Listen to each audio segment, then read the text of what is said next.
cancelled if there's a repeat of yesterday's appalling weather conditions. David Coulthard is warning that someone could be killed if heavy rain hits the race this afternoon. Here's Ian Abrahams. David Coulthard and Damon Hill said it'll be too dangerous to race if conditions are the same as yesterday when rain ruined qualifying, effectively turning it into a French farce. The Brazilian Rubens Barrichello made light of the conditions, taking pole position, his second, the first ever for the Stewart Ford team. The title contenders struggled though, with championship leader and world champion Mika Häkkinen 14th, and Michael Schumacher, normally a master in the wet, coming off. Eventually though, he took 6th place on the grid. Racing commentator Murray Walker believes, "Oh, the race will go ahead, there's no doubt about that at all, but I'm expecting it to start dry and then to have some rain during the race and probably dry out afterwards." Conditions for the crowd at Manicourt may be uncomfortable this afternoon, but they should see one of the best races of the year. Ian Abrahams, ITN. I'll be back with more news at 20. Hello, good afternoon. The Formula One fans will know that the atmosphere at a Grand Prix is always electric. It may be just a little too electric down over France this afternoon. There's quite a high risk of a thundery shower down at Manicourt. They've had some heavy rain this morning, which has moved away. It's dry just now, I think, but the chance of showers this afternoon really is quite high. Grand Prix.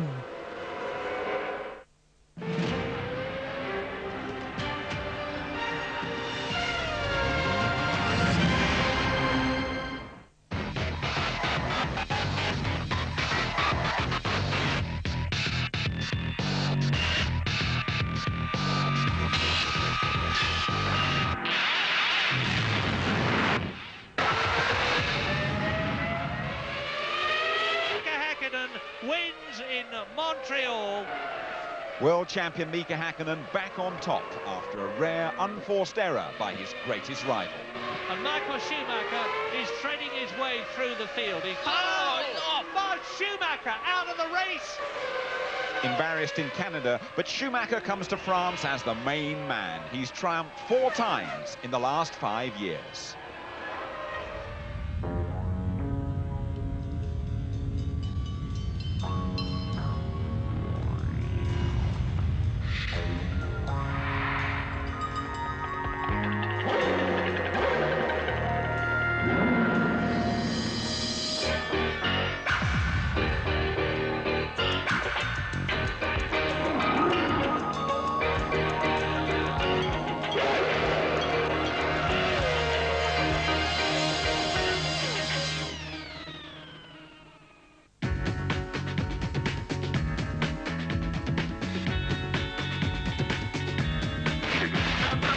Multitude de cadeaux à l'occasion du Grand Prix de Formule 1.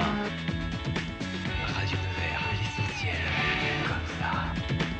Au karting de Nevers-Manicourt.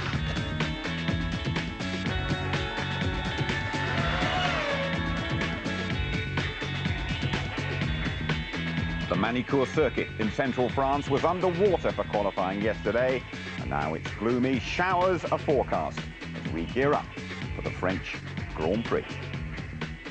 Hello there, good afternoon. Welcome to ITV's coverage of the 7th Grand Prix of the season. Tony Jardine is with me. Good afternoon, Tony. Afternoon. We are not in our normal trackside studio, as you will undoubtedly have noticed, but I'm sure that won't affect the quality of your entertainment coming up over the next 2 hours. There is plenty to look forward to, believe me, even before those red lights go out. Damon Hill's approaching the end of the Formula One road. We've an extensive and very frank interview. Coming right up, your first opportunity to see the best action from the qualifying session. We drive the smooth Manicourt circuit with the Benetton of Alexander Wurz. Martin Brundle's your track guide.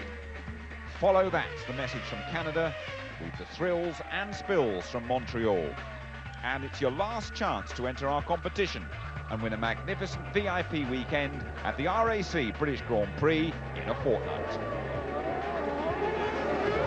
And conditions for qualifying at Manicourt were very similar to Silverstone last year. You can see for yourselves very shortly. Damon Hill has only just made it into the race as we were coming to terms with the decision that this is going to be Damon Hill's last season in Formula One. James Allen has been looking into the reasons for that. We didn't know it at the time, but his ignominious exit from the Canadian Grand Prix a fortnight ago was to prove the final straw for Damon Hill. As he left the track, a plan formed in his mind. and 2 days later he made it public. He would retire at the end of the season. Pride was a big factor in the decision. When you've fulfilled all your ambitions, beaten the best in the world and touched the stars, it's hard to accept life amongst the also-rans. Damon's has been a career full of glittering prizes. Few drivers win the World Championship. Fewer still make it into the all-time top 10 for wins and pole positions. The victory in Spa last year and the end-of-season flourish underlined the promise of Damon and Jordan. But Honda's decision to go with British American Racing rather than Jordan in the year 2000 was a hammer blow to Damon's hopes of being a regular winner again. On top of that, he struggled with the new regulations and the four-groove tyres. Damon is a technical driver. He relies on the feel from the tyres to be able to push the car to the limit, and these hard Bridgestones just aren't talking to him. The pleasure has gone from driving. He's been out-qualified and outperformed by his teammate Heinz-Harald Frentzen, without whom Jordan would not be third in the constructors' table. It all added up to one conclusion. It's just time. I think that I've come to the conclusion that on balance, enjoyment that I get out of it and my competitiveness has slipped below a level which I find acceptable. So I think it's best to come clean and say I'm going to stop at the end of the year. The Formula One world was surprised that Damon decided to announce his retirement now, but race on until the end of the season, rather than stop immediately. He says that if poor form threatens Jordan's championship hopes, he and Eddie will have to review the situation. But there are grounds for optimism. The upcoming tracks like Silverstone, Hungary, Spa and Suzuka are amongst his favourites, and we're overdue a wet race which would negate Damon's problems with the tyres. Perhaps now, with the weight off his shoulders, he can rediscover his form and get some results. He certainly seems happier and more relaxed this weekend. In 1992, the world knew nothing of a driver called Damon Hill.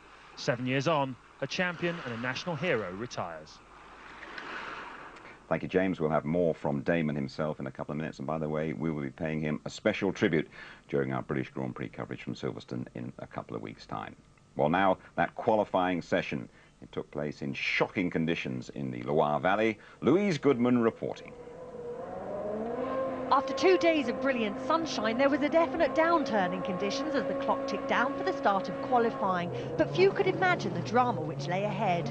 Jean Alesi was the first man out to test the waters, but with the weathermen predicting that the rain would stop midway through the session, the majority of teams elected to keep their drivers in the pits. Rubens Barrichello's instincts told him not to trust the weathermen. He persuaded his engineers to let him out for an early run, and those instincts proved right. It's just fantastic that we had done a lap, actually, because it looks like it's getting darker and darker. It was. Instead of clearing, the rain got heavier and heavier. For 20 minutes, the crowd sat in the rain and the drivers sat in the dry, waiting for the downpour to ease. Panis could breathe easy, though. An early run had put him into third. Eventually, the cars began to emerge. The first McLaren on track, David Coulthard coming out for a go, and really in his powerboat. There was so much standing water, the full wet Bridgestones were unable to cope. Cars aquaplaned off the track, left, right and centre, including Alessandro Zanardi, who had to run back to the pits for the spare after his second spin.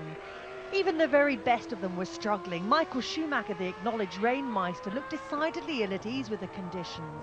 Meanwhile, his championship rival Mika Häkkinen was even more cautious. Häkkinen's cruising. Häkkinen looks as if he just doesn't want to press the throttle. Look, 13 seconds off the pace. The Finn ended way down in 14th, and Eddie Irvine had all sorts of problems too. He finished 16th. Oh, and he's lost it again, just cruising around the last corner. And this is the man who won in Australia. There was even more trouble for Damon Hill. It wasn't just the rain. All the elements were conspiring against him. Water and 2 fires from broken exhausts spelt drama for the Jordan man. Here's Johnny Herbert, who's been going very, very much better. Herbert coped pretty well with the conditions, but with 30 minutes to go, there were still 10 drivers outside 107% of pole time and struggling to get into the race. No such problems for the stewards, though. Johnny ended up 9th, but the star of the day was Barrichello, whose impeccable timing brought a second career pole and a first for the Stewart team. An extraordinary session and 2 Frenchmen in the top 3. Actually, my first lap, I was telling Jean, I saw him doing a time which was like 2 seconds faster, and I said, you know, I must push on this lap because it could be now or never. Obviously, I feel extremely happy. It's my 10th anniversary here. I start in '89 in Paul Ricard, so for me it's the bigger present I can get. I'm very happy for this position. sure tomorrow the race is quite difficult, but for us it's very big improvement, and I like the wet condition because the car is very drivable under wet condition. Okay, this position for us is fantastic. I managed to wrestle the pole sitter from the arms of his ecstatic boss and grab a word. We had said with my two engineers and Gary, we had decided to go early. But when I entered the car, they said, oh, let's wait for a couple of cars to go out and clean the track. And then I accept the idea, but then when I saw Jean Alessi going, I said, no, time to go, there's time to go, because I just wanted to put a lap before anything happened. I mean, it could be drier at the end, which wouldn't affect my position anyway, because I would still have 8 laps to do, but I wanted to set that lap, and he was saying today it paid off. So Barrichello leads out the pack, and it's well shuffled. 2 Frenchmen in the top 3 for the first time in almost 6 years, and no McLaren on the front row for the first time in 13 races. Coulthard starts from 4th. Frenzen's in 5th, and Michael Schumacher completes row 3. Fisichella and Trulli next, ahead of Johnny Herbert and Ricardo Zonta. That's his best ever grid position. The second Sauber is down in 11th, and then it's Zonta's teammate Jacques Villeneuve. Wirtz is on row 7. He's been there before this season, but not so Mika Hakkinen. 14th is his worst grid position since Argentina 1997. Both Williams struggled, and Eddie Irvine's grid position is his worst in 27 starts. Damon Hill was the first of 5 drivers who failed to get within 107% of pole time. The Arrows and the Minardis failed to qualify too, but the stewards deemed the circumstances to be exceptional, so all 5 will be allowed to take the start. Thank you, Lise, and of course all of us on ITV are extremely sorry we were unable to show you that qualifying session in full yesterday. Right, Tony, upside down grid, tactical errors from the big boys or what?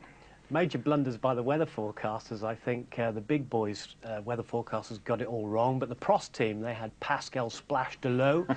Personal mate of yours, eh? Yeah, but a different guy, and he said, no, it's not going to ease off, you better get out there, and Prost got up to 3rd place on the grid. And when the rain was at its heaviest, David Coulthard was at his fastest, and he was at home in the conditions. Could be a good race, this one, for David Coulthard, do you think? I think it could be a great race for him. He's a great British prospect there in 4th place. He's great in the wet. He's way ahead of his teammates, so yeah. What about little Rubens Barrichello, first pole ever for the Stewart team? Is it going to be the first win?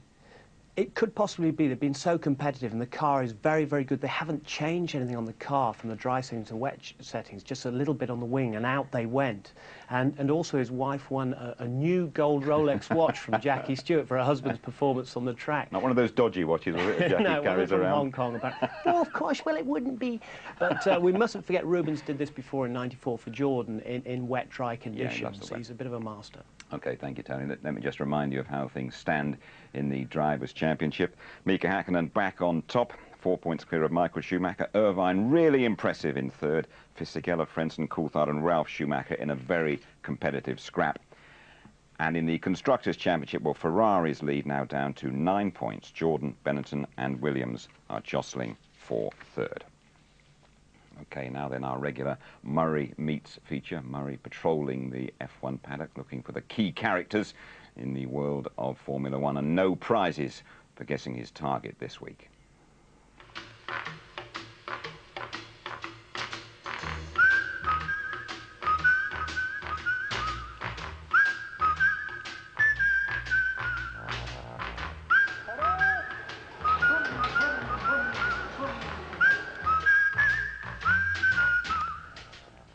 So who would you be expecting me to talk to this weekend of all weekends?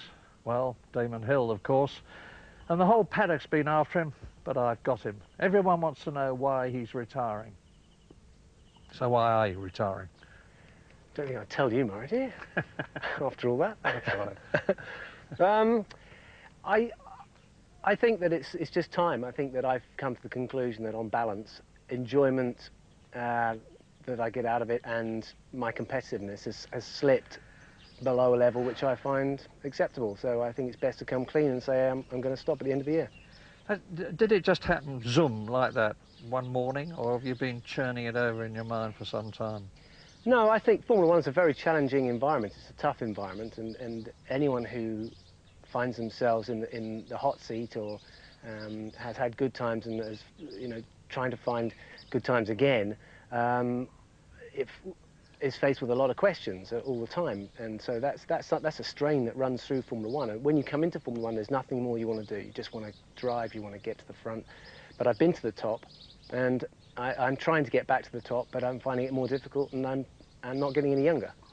I'll tell you one thing that surprised me a bit, Damon, not so much that you decided to retire, but that you decided to announce it now. There's 6 races completed, there's 10 races to go. What motivated you to say, at this point, that's it? You have to see this in the context of the way I see it, which is that being 38, I've been racing a long time now, sure, and I've been racing a long time outside of Formula One. You know, I would have liked my career to have started in Formula One at the age of 22, like Rubens or like Ralf Schumacher. Might have been scooting around in carts in your childhood. So you know, I didn't get that early break, and so it's been quite a tough old time getting up to Formula One, and you know. I want to carry on, but I do not want to be seen plodding around the back, and I don't want to see myself, for my own self-esteem, I don't want to be round the back. Right, very understandable, but talking of tough, trying times ahead, you've still got 10 races to go, and you've decided you're going to retire at the end of the season, and you've made your announcement you're going to retire. Isn't there a danger of losing motivation for those remaining 10 races? Well, I think there was definitely a danger of being under the microscope to the extent where I just would not have been able to drive or carry on if I had not made the announcement. So at least I've given myself the opportunity between now and the end of the season to get that off my back and get out there and just concentrate on racing. Right, well, here we are now. I say 10 races to go. At the end of the season, that's going to be it. You're out of Formula One. You've won 22 Grand Prix. You've been world champion. You're still only 38, 39 years old. You've hopefully got at least 40 years ahead of you. Yeah. What then? Well, maybe I should speak to you for advice, Murray. No, there's no danger of you wanting to be a television commentator. No, I haven't got that in mind at all. I just very trying, demanding, difficult job. Yeah, but you know, there's got to be an end, and I do not want to wither out, you know, and be an embarrassment to myself, you know, in Formula One. And I just feel I'm not getting that really top-notch performance out of myself, and I'm not getting younger. So, you know, I'm certainly not old. So I'm still young enough to do other things. Well, Britain and most of the world is going to regret your decision. Understand it, maybe regret it, but yes, certainly. This is your 7th year. You've had a lot of highs, you've had a lot of lows, won the World Championship. Do you have any regrets? None, no.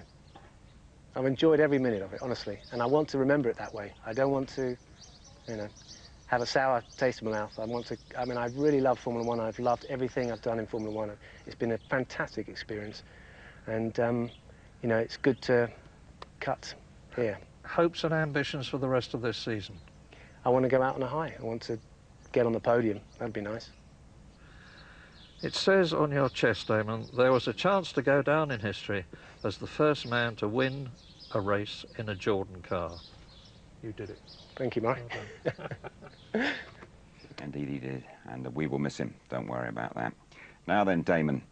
Getting ahead of myself. Tony, you know Damon very well. You've known his family for years and years and years. Give us an insight as to why he's packed it in. If I can have Damon's car, he can have my seat. I don't mind. First of all, Michael Schumacher said he did the perfect job, so that's very important. But what we've got to remember, the guy needs to give 110%. If he can only give 95% now, that means a difference of a second. It means 5th place to 17th place. It means his concentration isn't quite there. He's thought hard about this. He's a deep thinker. He's a committed family man. I'm sure he's made the right decision, but I hope he doesn't do it after Silverstone. Would we be having this conversation if he'd been on the podium a couple of times this year? No, there's no question, because that's what he needed. He needed a couple of good results, but the Heinz-Harald Frentzen factor has also knocked him further down. It's knocked his confidence a bit. He did say he was surprised by the performance of the German, who after all nicked his job at Williams as well. You don't agree then with the speculation, a lot of it in this morning's papers, it will be Silverstone and out for Damon? No, I think from the team's perspective, they can persuade him to stay on, because one of the things is Eddie Jordan said, please don't, we need you to help us get that third place in the constructors for the first time.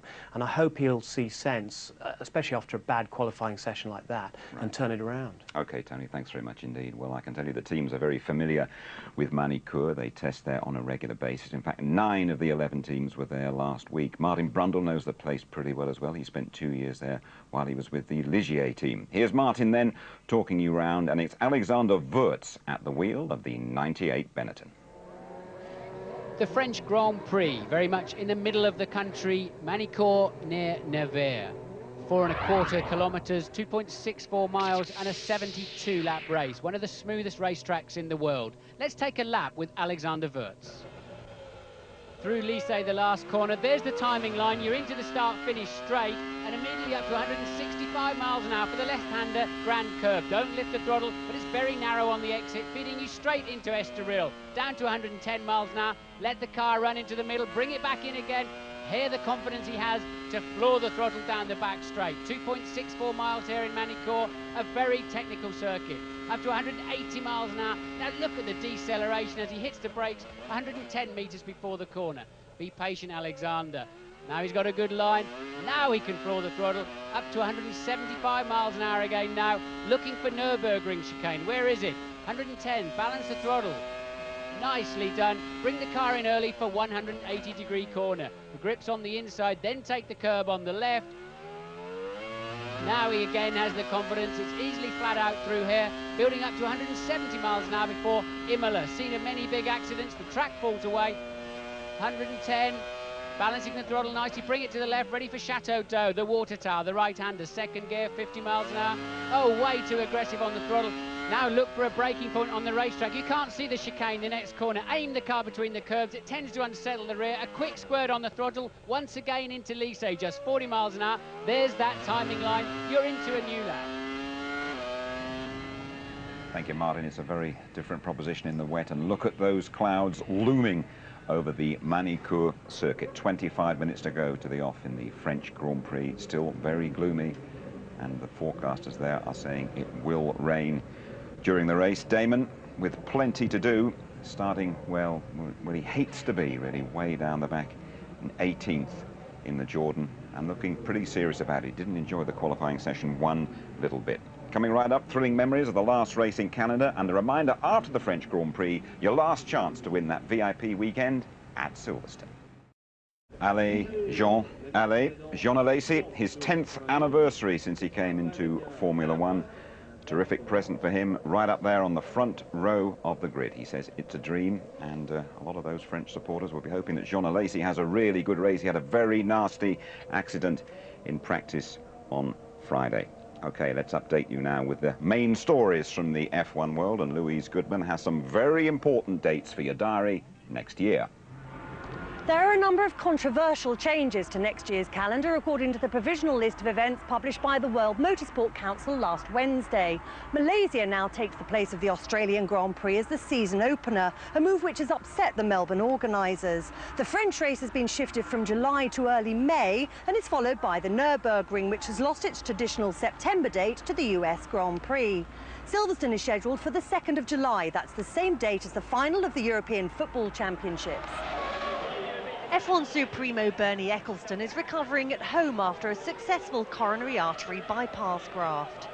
Meanwhile, Ecclestone's recent call for a return to slick tyres has been echoed by Damon Hill, who cited the current tyre and design regulations as being a large factor in his recent decision to retire.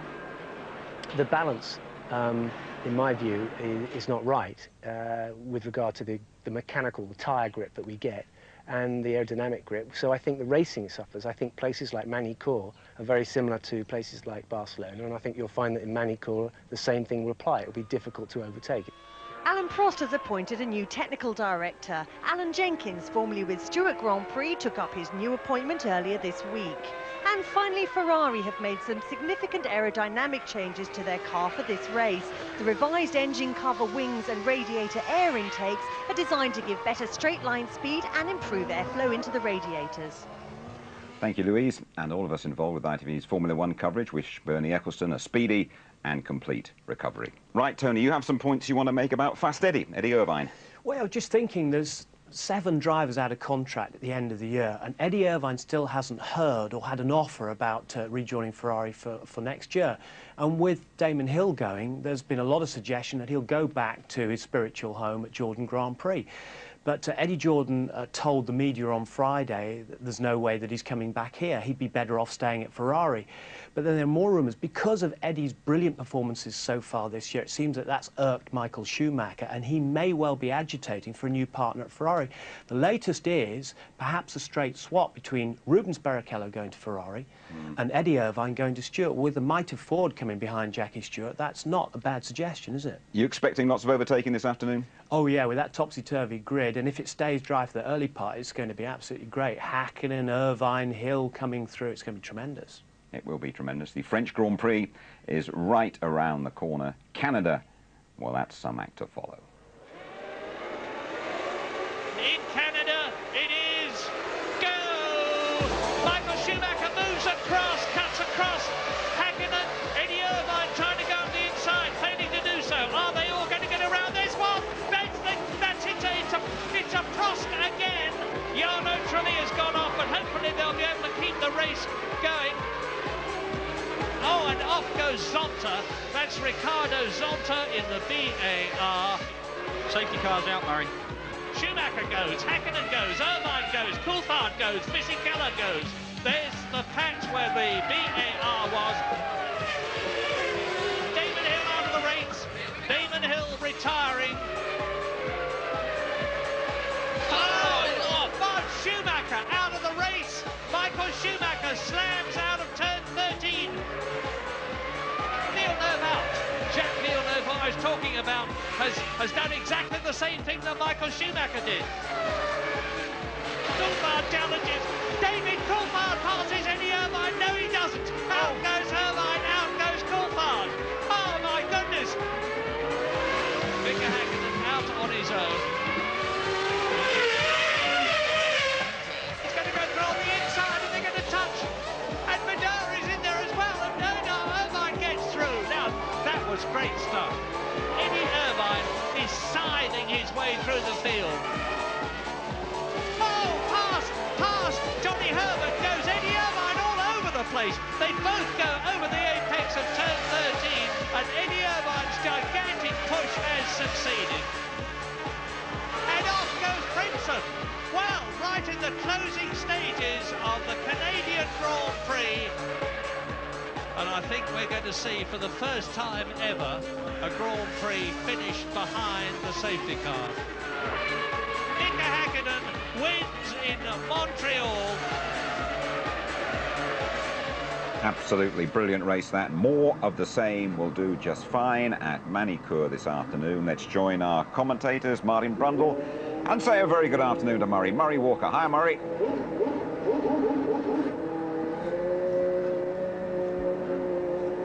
So here we are at Manicourt, and I can tell you I've seen some dramatic qualifying sessions in my time, but few anything like as dramatic as yesterday. In fact, my heart is in my mouth now thinking what's going to happen during this race. Look, for instance, at the skies above you. Look at the track, it's dry. When we got here this morning, it was absolutely lashing down with rain. There have been some subsidiary races, and during that time, the track has dried out, but the sky overhead is not only dull and overcast, but out of your sight, there are some massive rain clouds. And if it doesn't rain during this race, I shall be very surprised indeed. And what a grid! Rubens Barrichello, as you've already heard, in pole position for the second time in his career, the first time since 1954 in the Jordan. David Coulthard, a hot World Championship contender, he's in 6th position at the present moment, 4th on the grid behind Jean Alesi, 2nd in the Sauber, and Olivier Panis 3rd in the Prost. And then down in 6th position, Michael Schumacher. So there's a McLaren ahead of a Ferrari.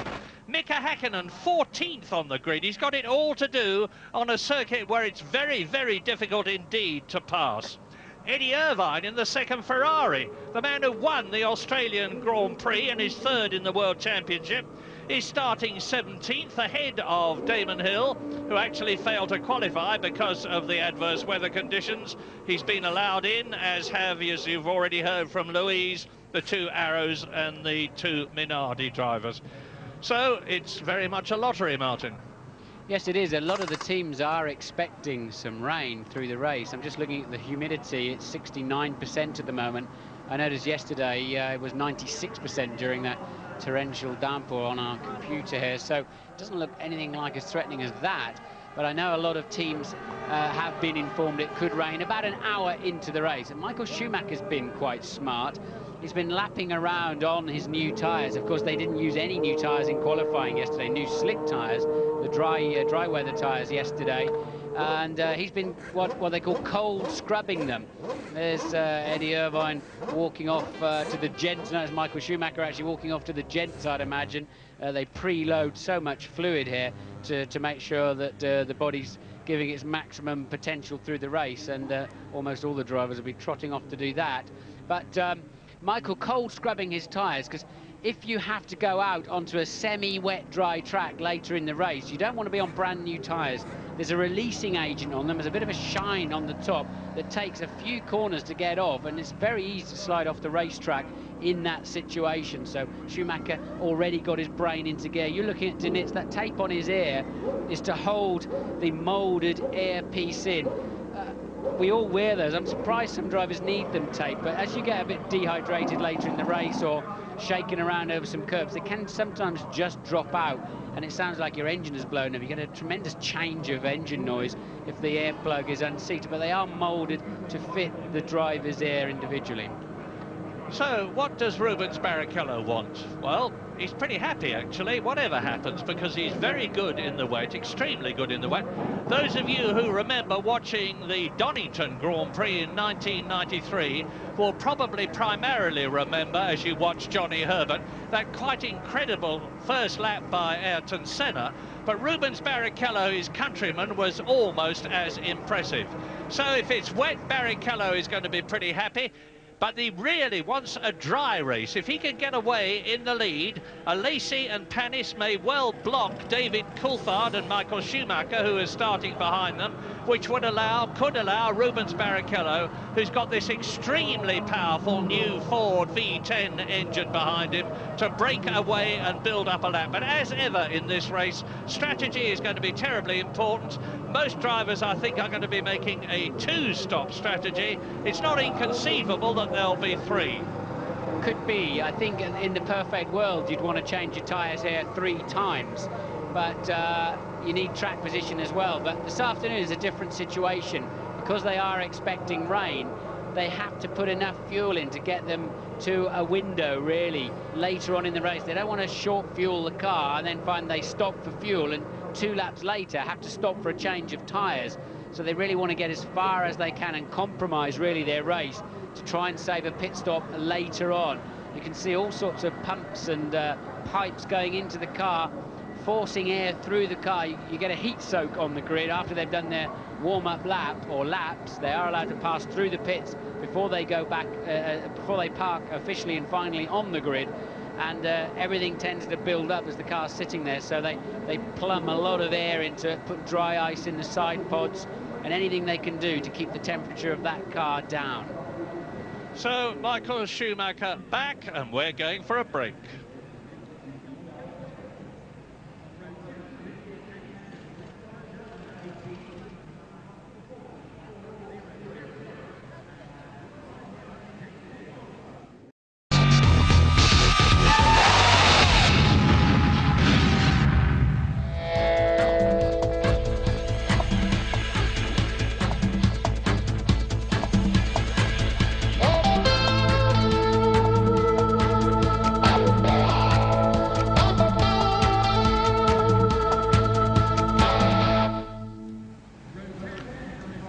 Manicourt, France. 5 minutes to go to the start of the 1999 French Grand Prix, the last in France of the millennium. And there is absolutely no doubt at all, because of the fragmented nature of the grid, that it's going to be a quite incredible race. I wouldn't be at all surprised to see the safety car coming out because of rain coming down. Well, we'll have to see. The weather will obviously make its own mind up later on, but I do tend to agree with you, Mary. If we have the amount of standing water we had yesterday, they have two types of wets, a soft and a hard, but none of them have any deeper grooves, and the cars just cannot clear the standing water. You're seeing the Mercedes-Benz safety car going round there now. The significance of that is they've clearly decided not to start the race using it, so it's now going to be parked at the back, and it's obvious to see why, because the track is bone dry. But that is a procedural thing as he goes round to form up behind the cars as an emergency vehicle off the start. There's one guy, I think, who it is a topsy-turvy grid, but I think Barrichello has got a car underneath him that's fast enough, wet or dry, to actually have a pretty good run at this race. I don't think, frankly, that Alesi's car, he's on the front row of the grid and getting a good luck shake there from boss Peter Sauber. I don't think Alesi or Panis have quite got the speed to fend off Coulthard, Michael Schumacher and people like that coming through who are a bit out of position on the grid after that wild qualifying session yesterday. So surprised to see Barrichello with a dark visor on there. And that's a big problem if it does rain, seeing where you're going. The water, you can see the rip-offs. He's got 3 or 4 on there, the plastic shields they pull off. What happens, the water gets driven up in between them and you can't see anything at all then, and it'll be like looking through somebody else's glasses. You just can't see anything at all. And I'm very surprised to see so many, there's Alesi again, so many drivers with not only, there's 3 types of visor, clear, medium and dark, and both of those guys have got the darkest visor on, and the sun's not even shining. One blessing about this track is that when they start, they haven't got a corner right on top of them, which is going to slow them down and cause collisions, I hope, unlike Montreal, unlike Monaco, for instance. I hear what you're saying, Murray, but there is that left kink grand curb, and it's easily flat out, as we've seen when they're on a normal lap. But it does tend to focus them and funnel them all into the same point. And we have seen a few dramas there before they have to fall into line astern for turn 2, the Estoril corner. And there's another rerun of the grid positions for the start of this French Grand Prix. Well, one thing is absolutely for sure. Watch at the back of the grid Eddie Irvine. Watch just ahead of him, 14th on the left-hand side of the grid, Mika Häkkinen. Let your eyes go forward a bit and it'll be 6th, Michael Schumacher. Ahead of him, literally directly in front of him, David Coulthard. 2 men that must be very fancied for this race. But as we've said before, we'll say again, and we'll soon see whether we're right. Rubens Barrichello could be the man. Let us not forget that Rubens Barrichello is no tyro. He's not new to this motor racing game. This is going to be his 103rd Grand Prix, and he actually led the Brazilian Grand Prix this year in the Stuart Ford for 27 laps. So if Barrichello can get away well, and if Alesi gets away well and Panis does the same thing, we could, as I said earlier on, see an opportunity for Barrichello to break away. I'd put good money on it that the 3 drivers who are way back down the grid, Irvine and Hill and Häkkinen, that their cars were too low yesterday. The ride height of the car, statically and dynamically, too low. And as soon as you get too much standing water, they become surfboards effectively. We've already said the tyres can't clear the water, but also the plank, as they call it, underneath the car tends to surf along on the top, and some drivers had the confidence to nail the car down the straight, and others just couldn't keep it going in a straight line at all. And it could be a matter of a couple 3 millimetres, just over 1/4 of an inch of ride height underneath the car. Well, that was Jean Alesi getting good luck wishes from his team around him, the Sauber team, the man from Avignon and Nyon, and there he is with a completely clear track in front of him. Away he goes for the formation lap with Rubens Barrichello. There's the white Stuart leading away. Jean Alesi getting a bit of a stormer there and realising he had to get out of it, because if you effectively pass, which he would have done, pole sitter Rubens Barrichello, he'd have been in trouble there. Like Schumacher at the British Grand Prix. Absolutely. So you can see they're out of the Estoril bend now, coming down. They'll be doing about 180, 190 miles an hour as they approach Adelaide, the second gear, turn 3. That is it. You've seen the lap with Martin from a driver's point of view. So next up is the Nürburgring chicane, sweeping right and left and then into the 180. Should point out that in the warm-up, Coulthard was fastest, just ahead of Irvine and Michael Schumacher in the two Ferraris. But again, it was in the wet, albeit some 6 seconds a lap faster than the pole position, purely because there was a bit less standing water. So Coulthard seems pretty confident in his car, wet or dry, and he'll be keen to get off the start line. Otherwise, you're going to have Michael Schumacher bearing down on him, and he needs some points today. Coulthard must score some points, must not let Hakkinen and co get too far ahead of him.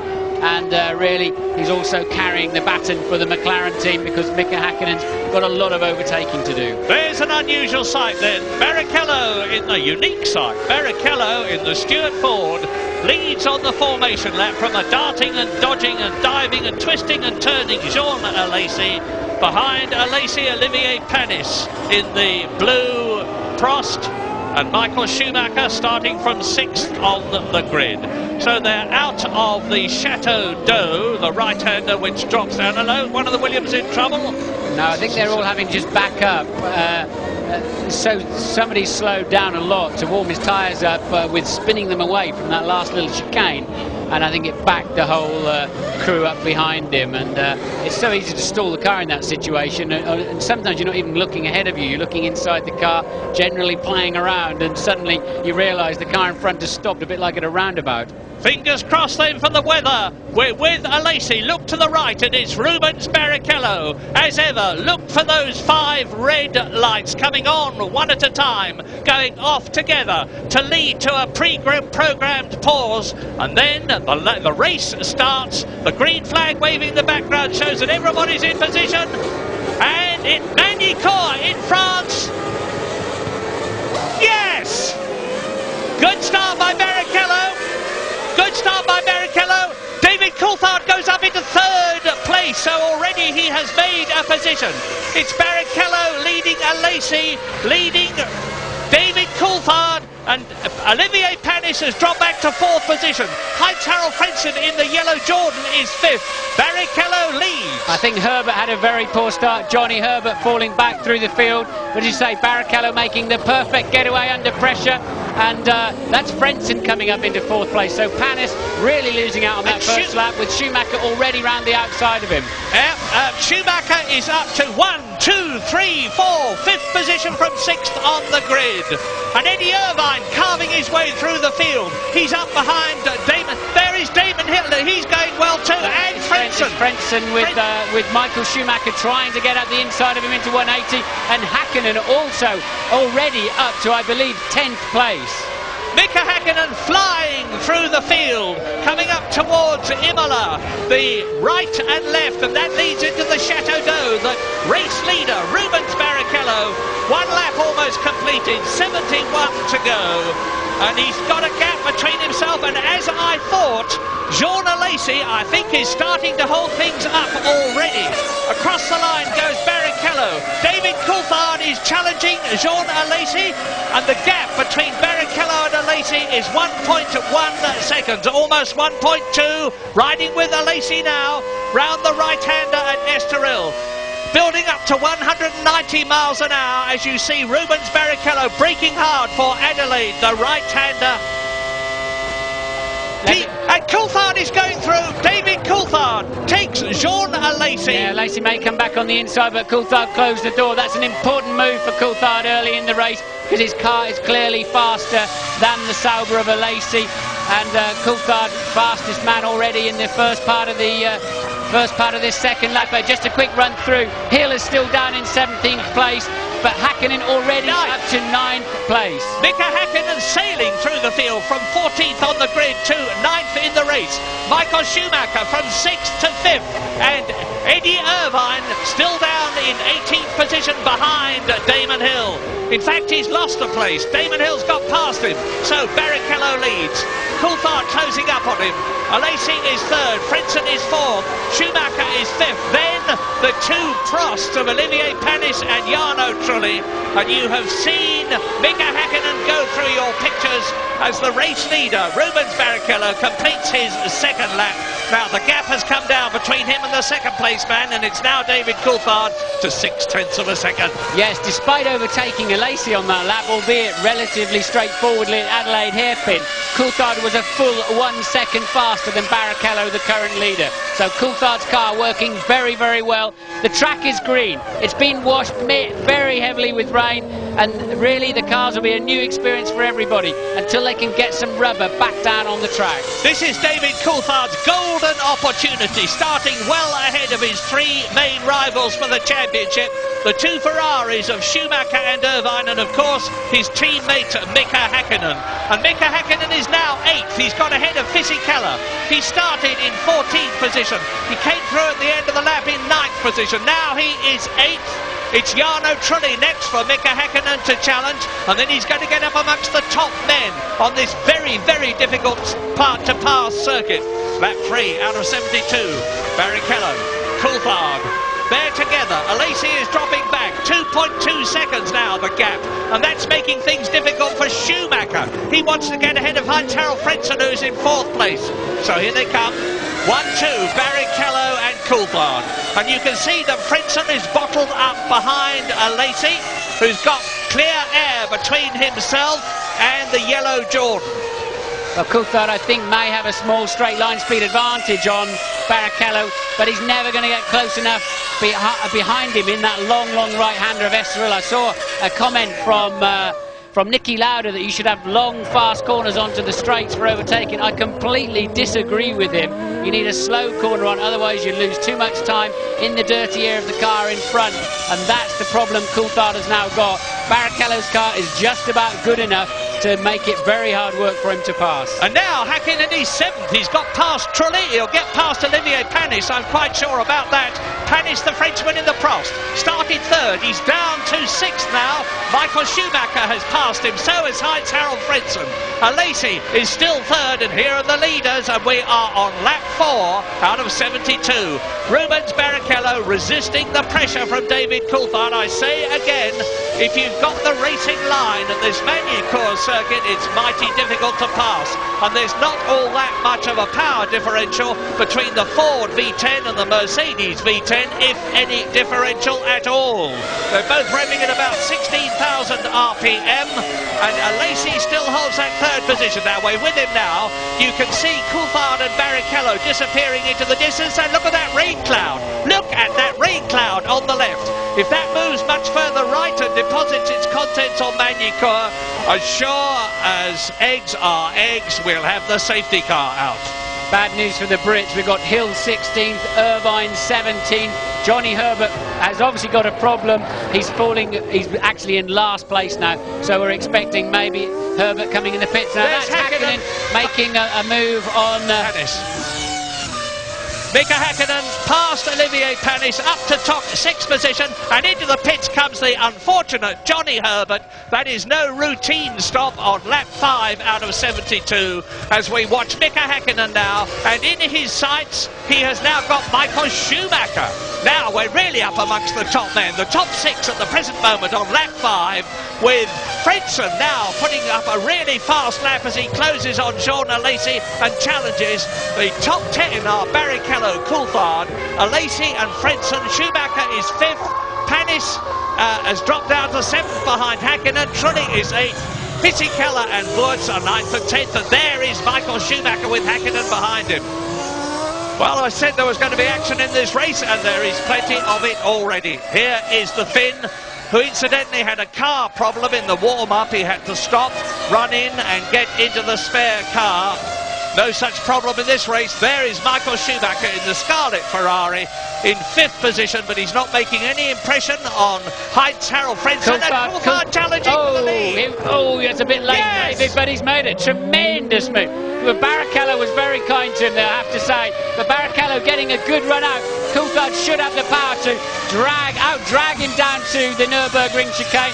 And well, David, That was a great move, but Rubens was kind to you, but you had to make it sooner rather than later. And this, of course, is a rerun of these two having a big scrap in the British Formula 3 Championship many years ago. And now David Coulthard is really in a terrific position to make this race his own. I know it's early days to say that. We're not 1/10 of the way through the race yet, but having fought his way through from 4th on the grid to 1st, here's a replay as they come down to the hairpin at Adelaide. I was expecting Rubens Barrichello to dive through on the inside, but David Coulthard resisted him and has retained the lead. Yes, I think Rubens did very well there. I mean, bold move from David, and he made it stick very well, but Rubens saw him coming and took a decision. Okay, I'm not going to have an accident. That whole incident ended up in Barrichello's hands, and I think he took the right decision. Well, now the man to watch is Jean Alesi in 3rd position as David Coulthard there pulls away from Barrichello. Nobody can get past Jean Alesi. Frentzen is still trying. Look for the yellow Jordan in 4th position, and Schumacher is still 5th behind Frentzen. Well, talk about let him off the leash. Coulthard just went a full 1.5 seconds faster than any other man on the track on the last lap. So now he's got some clear air. He's getting out of there.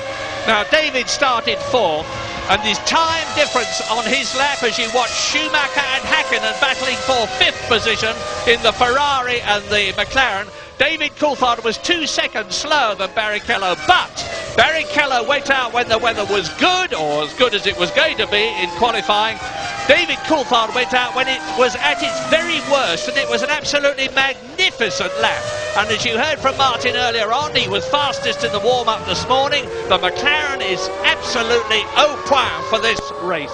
And here is Frentzen, Schumacher, Häkkinen, and they are 4th, 5th and 6th. And Mika Häkkinen, I remind you, has come up from 14th position. You're watching him now in 6th place. Well, the McLaren is clearly working very well on this racetrack in the condition it's in. Häkkinen's doing half the work at the wheel that Michael Schumacher is, and Schumacher will not be pleased to see that silver car homing in his mirrors. So Mika Häkkinen's car working well. Now he's just in that bad area, unfortunately, where he starts to get in the turbulent era of Michael Schumacher and things get tough. But I think if he's central, he's got a good run too. He's got tremendous speed down the back straight. But Michael too late on the brakes for Mika. But surely he'll be past his championship rival in the next 10, 12 laps. And if he is, there's going to be a real put down for Michael Schumacher. Now we can talk about strategy as you watch the Ferrari and the McLaren fighting for that 5th position, because I'm expecting them to start coming in from round about lap 22. We're on lap 8 now. We've got some time to go yet, but there may be all sorts of strange strategies in this race for very special reasons by the individual teams as Häkkinen gets closer and closer to Michael Schumacher in the Ferrari. They might, for instance, choose to start on a low fuel load and come in early. They might decide to do just the opposite. Time will tell. We're on lap 8. David Coulthard has just done the first lap in under 1 minute 20, and he's gone round in 1 minute 19.227 as Alesi, Frentzen, Schumacher, Häkkinen coming towards us. The 2 Prosts of Panis and Trulli. And there's a 105,000 people crowd here, and they are spellbound. Well, you saw Häkkinen lost that a little bit in the middle of Estoril corner. He's a little bit nearer than he was before. Will he come into the picture? Look at the tremendous slipstream he got there. Michael going to the inside to protect the line, and he's going to brake later. I think Mika could have stayed a bit longer on the throttle there, to be honest. But Michael defending his line early, realising Häkkinen has got to run at him, and he keeps the place. Well, these are the 2 top drivers of the day. Yes, they're in 5th and 6th positions, but what a battle they are having. And I'd remind you that Heinz-Harald Frentzen, the brilliant German who crashed so heavily in Canada 2 weeks ago, is staying ahead of them. Here's a replay. Schumacher goes up, it stays on the inside. Schumi was quite clever there. He parked it on the apex to make sure Mika couldn't duck back underneath him, and really played a bit of a masterstroke there. Häkkinen should have been through. So I think James Allen has got some news for us. James? That's right, Murray, yes, you were just speculating about the strategies there, and basically you need to give yourself, as Martin was saying before, a wide open pit stop window.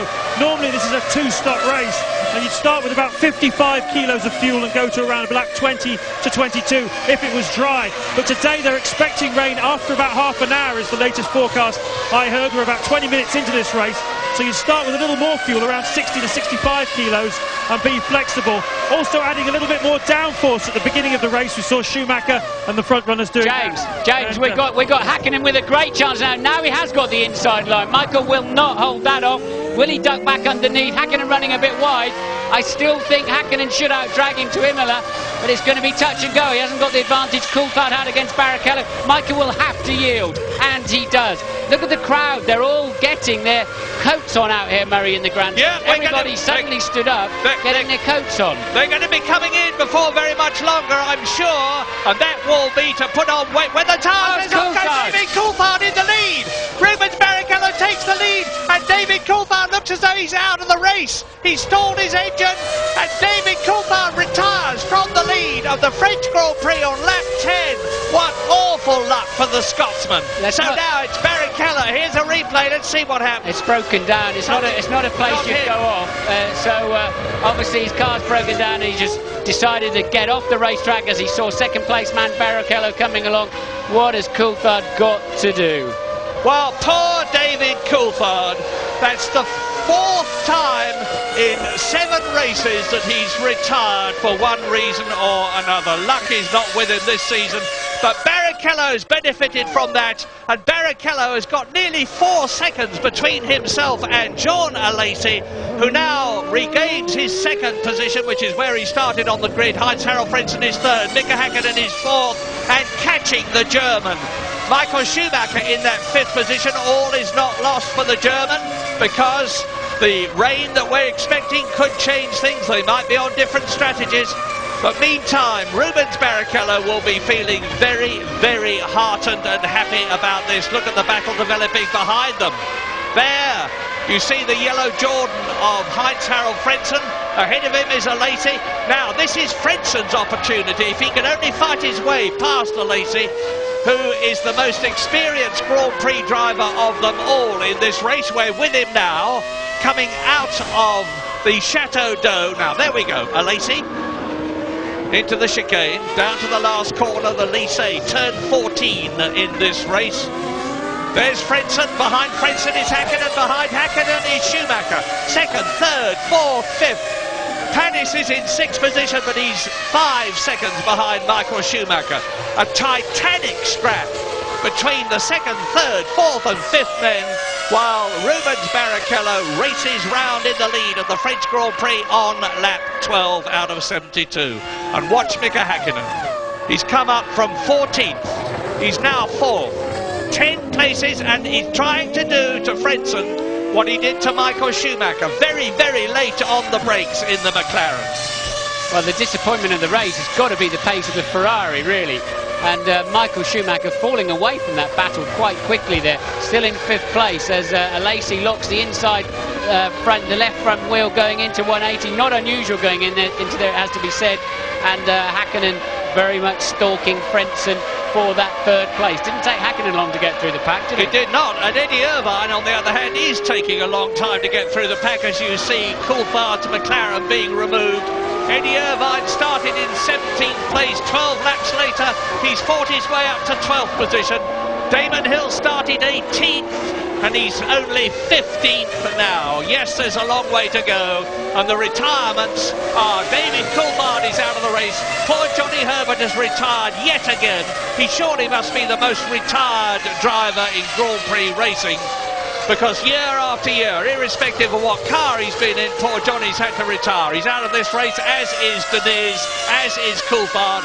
19 out of the 22 starters still running. Marc Genet is last, and his teammate Luca Badar is in 18th position ahead of him. Down to Adelaide, the hairpin. Alesi 3rd, Frentzen 4th. Hakkinen is in 5th place. And Rubens Barrichello now has an ever-increasing lead. We're with Alesi now of 4 seconds. I suspect this is just the lock-up, the replay of when we saw Alesi locking the left front. You could see him moving the steering wheel around. They're just eased the brake pedal back a little bit, trying to reattach the wheel to the tarmac, and he did that rather nicely. Well, now you can see four of the very best drivers in Grand Prix racing in very, very evenly matched motor cars, demonstrating that Magny-Cours, like most Grand Prix circuits these days, is very difficult to get past it. Why, people say, is it difficult? All sorts of reasons. The drivers have equal ability, the cars are very evenly matched, the aerodynamics make the air behind them very turbulent, and if you get close to the car in front, you lose downforce on your front tyres, which are the ones that are steering you, of course. And so, all in all, you've just got to pressure the driver in front and hope that he makes a mistake. Eddie Jordan there. This is the problem corner, Estoril, and Hakkinen having dropped back a little bit now, and obviously nowhere near any kind of position to have a go at Frentzen under brake, and he'll close up on him, I think, but I don't think he's going to be able to do anything until he gets significantly closer out of turn 2, Estoril corner. Well, nonetheless, Hakkinen will be more than satisfied to already have Michael Schumacher behind him. Yeah, and Michael Schumacher is dropping back. You see, we're watching him now. He's over a second behind that battle for second position between Alesi, Frentzen and Hakkinen that you're looking at. That wasn't an overtaking manoeuvre you were watching there with Hakkinen and Frentzen. That was just there's very much two distinct lines to take into that corner. Go in wide and come out tight, or just go in very early. Very early is definitely the fastest way, but Frentzen choosing to go in a little bit wider, and it looked like Hakkinen was going to come sliding up the inside, but it's not the corner to do it.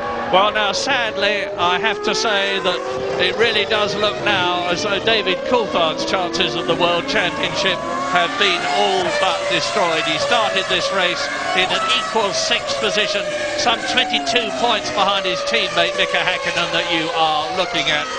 If he'd got those 10 World Championship points that he would have got, if he'd managed to finish this race where he was when he retired, it would have considerably strengthened his case. Now here we go, Murray. Now it's a much different situation for Hakkinen. He managed to stay close enough. He should be able to come up the inside. Will Frentzen close the door? Not impressed. Clean as a whistle. Clean. Oh, yes, he goes. Frentzen dives up alongside him, and he's going to... But Hakkinen has got the inside line for the left-hand bend. Now, there's a right-hander that follows, and Hakkinen chops across quite safely the front of Heinz-Harald Frentzen, now up to 3rd position. You are watching an absolutely superb drive by the reigning world champion Mika Hakkinen. Here's a replay. Yes, Frentzen should have come to the right. It was clear that for all to see that Hakkinen was going to have a go at him and gone more straight. He already knows Hakkinen's faster in the straight, and Frentzen just left the door absolutely wide open. And now Hakkinen's bearing down on Alesi, who I think is doing rather well. Yeah, I think Alesi is going to yield where the others did not do so quickly. There'll be more of a performance differential between the Ferrari-engined Sauber of Jean Alesi and the Mercedes-engined of Mika Hakkinen. So they're round the left-hander, the Grand Courbe, into Estoril as we look down from the helicopter. The blue car is Jean Alesi, 2nd place. The silver and black one behind him is Mika Hakkinen. They're coming up towards Adelaide, which is where Mika Hakkinen does these demon late braking moves and dives past people. He's going to have another go, but he's too far away from Jean Alesi, who closes right up on the apex, runs wide and retains his 2nd place, but I don't think he's going to do it for very much longer. Meantime, Rubens Barrichello now leads by 4.6 seconds, and covering the first 5, there's a mere 7.2 seconds as you watch Ralf Schumacher try to pass Fisichella in the Benetton. Fisichella is in 8th position, Ralf Schumacher therefore is in 9th position. Benetton and Williams, they're both powered by the Supertech engine. Yes, they're certainly evenly matched in terms of power with the same engine. And, well, the Williams looked like they were very strong earlier on in the proceedings of this Grand Prix through free practice and that, but weren't dealt a very good hand in that wet qualifying session, and Ralf really having to work very hard back there in 9th place. Zanardi back in 13th in the second Williams. Here are the top 10 on lap 17 as you watch Schumacher pushing Fisichella for 8th position. Barrichello leading by 4.6 seconds ahead of Jean Alesi, who is in 2nd place with Mika Hakkinen tucked up under his rear wing, ready to challenge. 4th is Frentzen, 5th is Michael Schumacher, 6th is Olivier Panis, 7th is Jarno Trulli, 8th is Fisichella that you have been watching, and now in 9th position is Ralf Schumacher, followed by Eddie Irvine, who's come up from 17th and is now carving his way through the field. Now this is Alesi versus Häkkinen.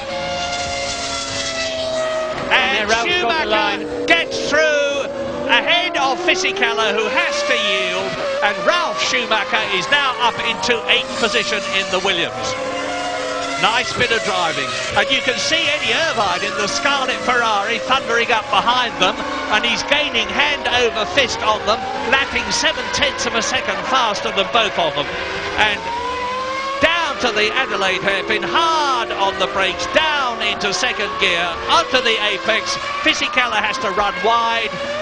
Schumacher lets his Williams run wide, gets right in front, and Häkkinen now, completing the lap, is still right up with Alesi, who still resists him. Now, Alesi hasn't had the best of seasons in 1999. He's failed to finish 5 times out of the 6 races we've already had. He got 1 World Championship point at the San Marino Grand Prix. We're with him now. And hopefully, the producer will stay with Alesi, and we'll be able to see whether Mika Häkkinen tries a late braking move yet again. No, Alesi's got him ticked. Alesi quite slow on the apex of Adelaide every time, but he's certainly braking late. Always was a good late braker, Jean Alesi. And interestingly, actually 0.05 of a second faster on the previous lap than Mika Häkkinen. So Alesi driving a stormer, quicker than Barrichello, who's currently leading.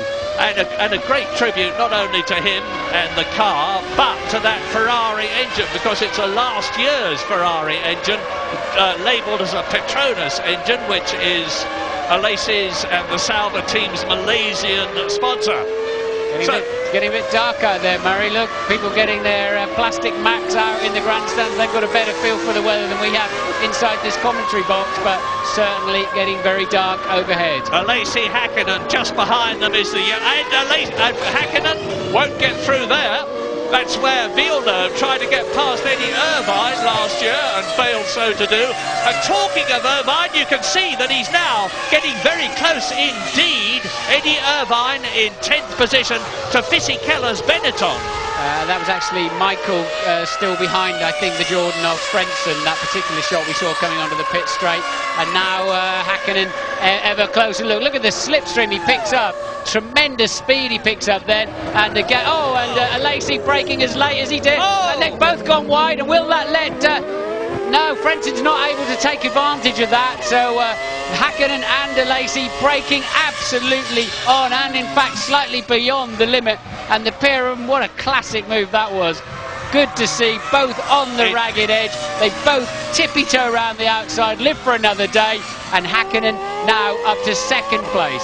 Now, this is going to be the battle. The gap between Häkkinen and Barrichello, who leads the race, is 4.5 seconds. And I said earlier on what a storm of a race Mika Häkkinen is driving.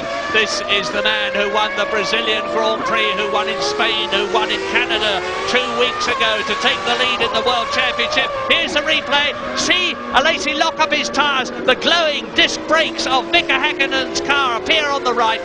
Alesi has to run wide.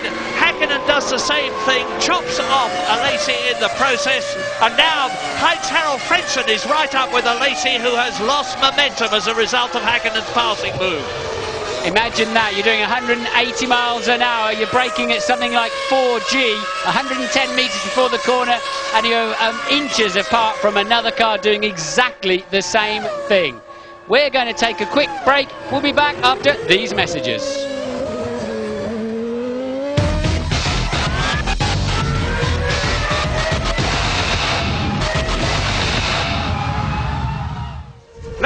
Lap 22, and it's starting to rain at Magny-Cours in France.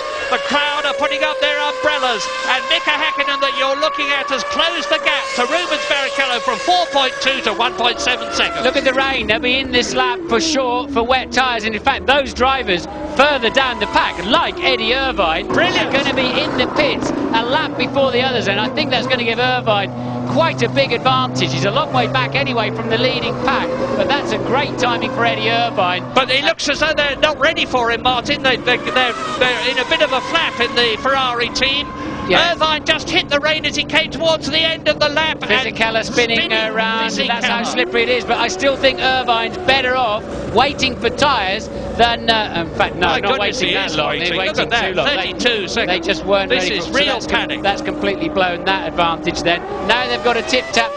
While you were away, absolutely nothing significant happened other than it started to rain. James is in the pits. What's happening? Total confusion. Ferrari not ready for Eddie Irvine. It was a unilateral decision by the Irishman to come in and put wets on, and the front left when it went on was actually a groove tyre. They had to take it off when they realised and put a wet tyre on. McLaren are ready for Mika Hakkinen, and meanwhile Ferrari are re-racking wet tyres this time, of course, boys. Ready for Michael Schumacher. Irvine gained nothing from that. Your race leader Rubens Barrichello comes in. They're all coming in now, Murray. Yeah, James, look how much Alesi has caught Hakkinen on that in-lap. So Hakkinen very, very cautious, and Alesi right up behind him. So the top 4 or 5 guys all in the pits together, and Alesi may just get out before Hakkinen if they can get a good stop in that Sauber team.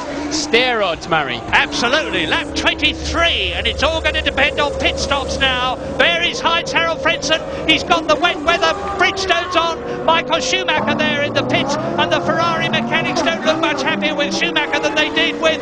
And Alesi gets out. Now, where is he? There's Hakkinen. Look, so Hakkinen's out, at least ahead of Alesi. And off goes Hill. That is Damon Hill off the track, and he's got a puncture. Left to rear puncture. I would think he's whacked the wall somewhere. I think you'll find he probably spun off and had a little chat with the wall. We might get a replay on that. That's Alesi back on track, having put the wet tyres on.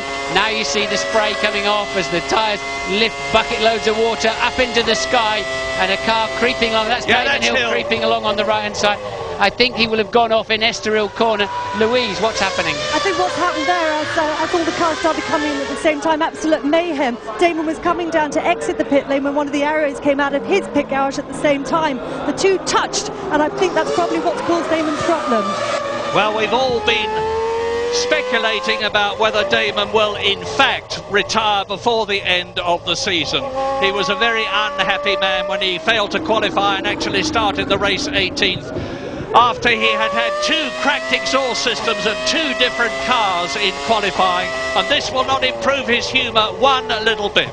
Now look at what Lacey's looking to do. Remember I said at the beginning of the programme, why are they all running dark visors? The TV camera can hardly see, and that's got a clear screen on it. So now those drivers that chose the very dark screens are going to be struggling as visibility is heavily impaired. Now remember, in the wet practice yesterday, Hakkinen really did struggle with his car, and in the wet warm-up this morning, Murray. Yeah, whereas Michael Schumacher and Eddie Irvine in particular, who you are watching now, were flying. And on lap 23, Rubens Barrichello has the lead from Mika Hakkinen, with John Alesi in 3rd position.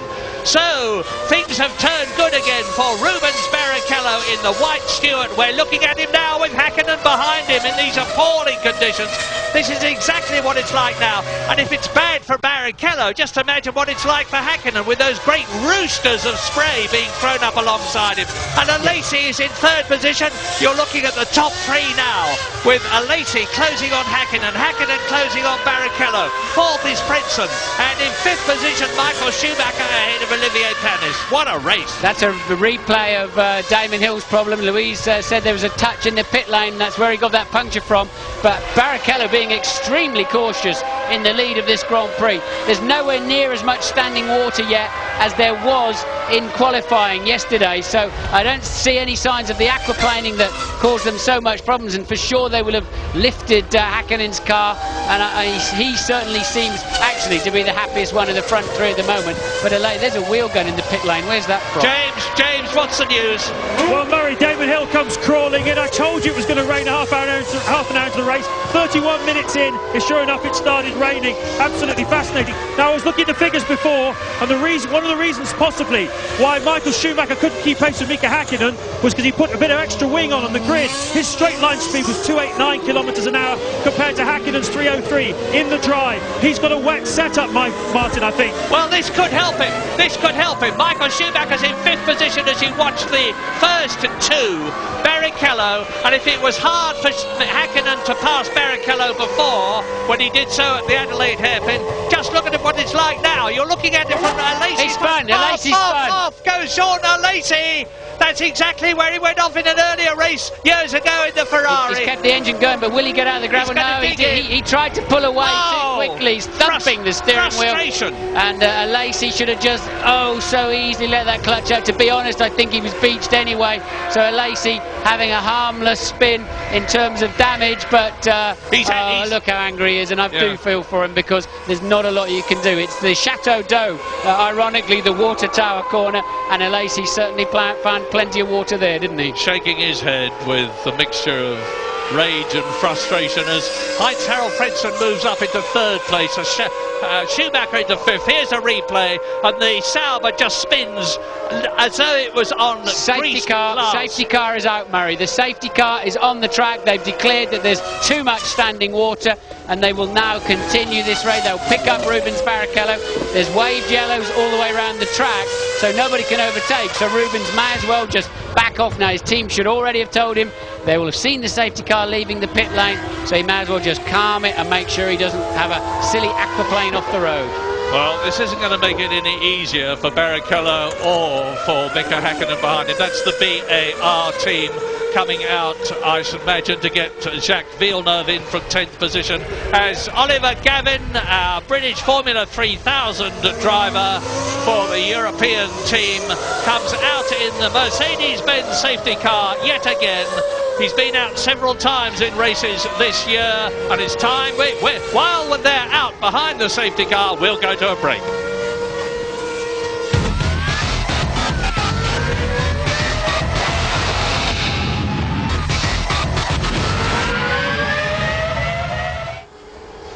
We just saw a picture there of Rubens Barrichello waving. What he was waving at, Murray, is there's a big diamond screen there and you can see yourself, and he knows the TV cameras are pointing at him.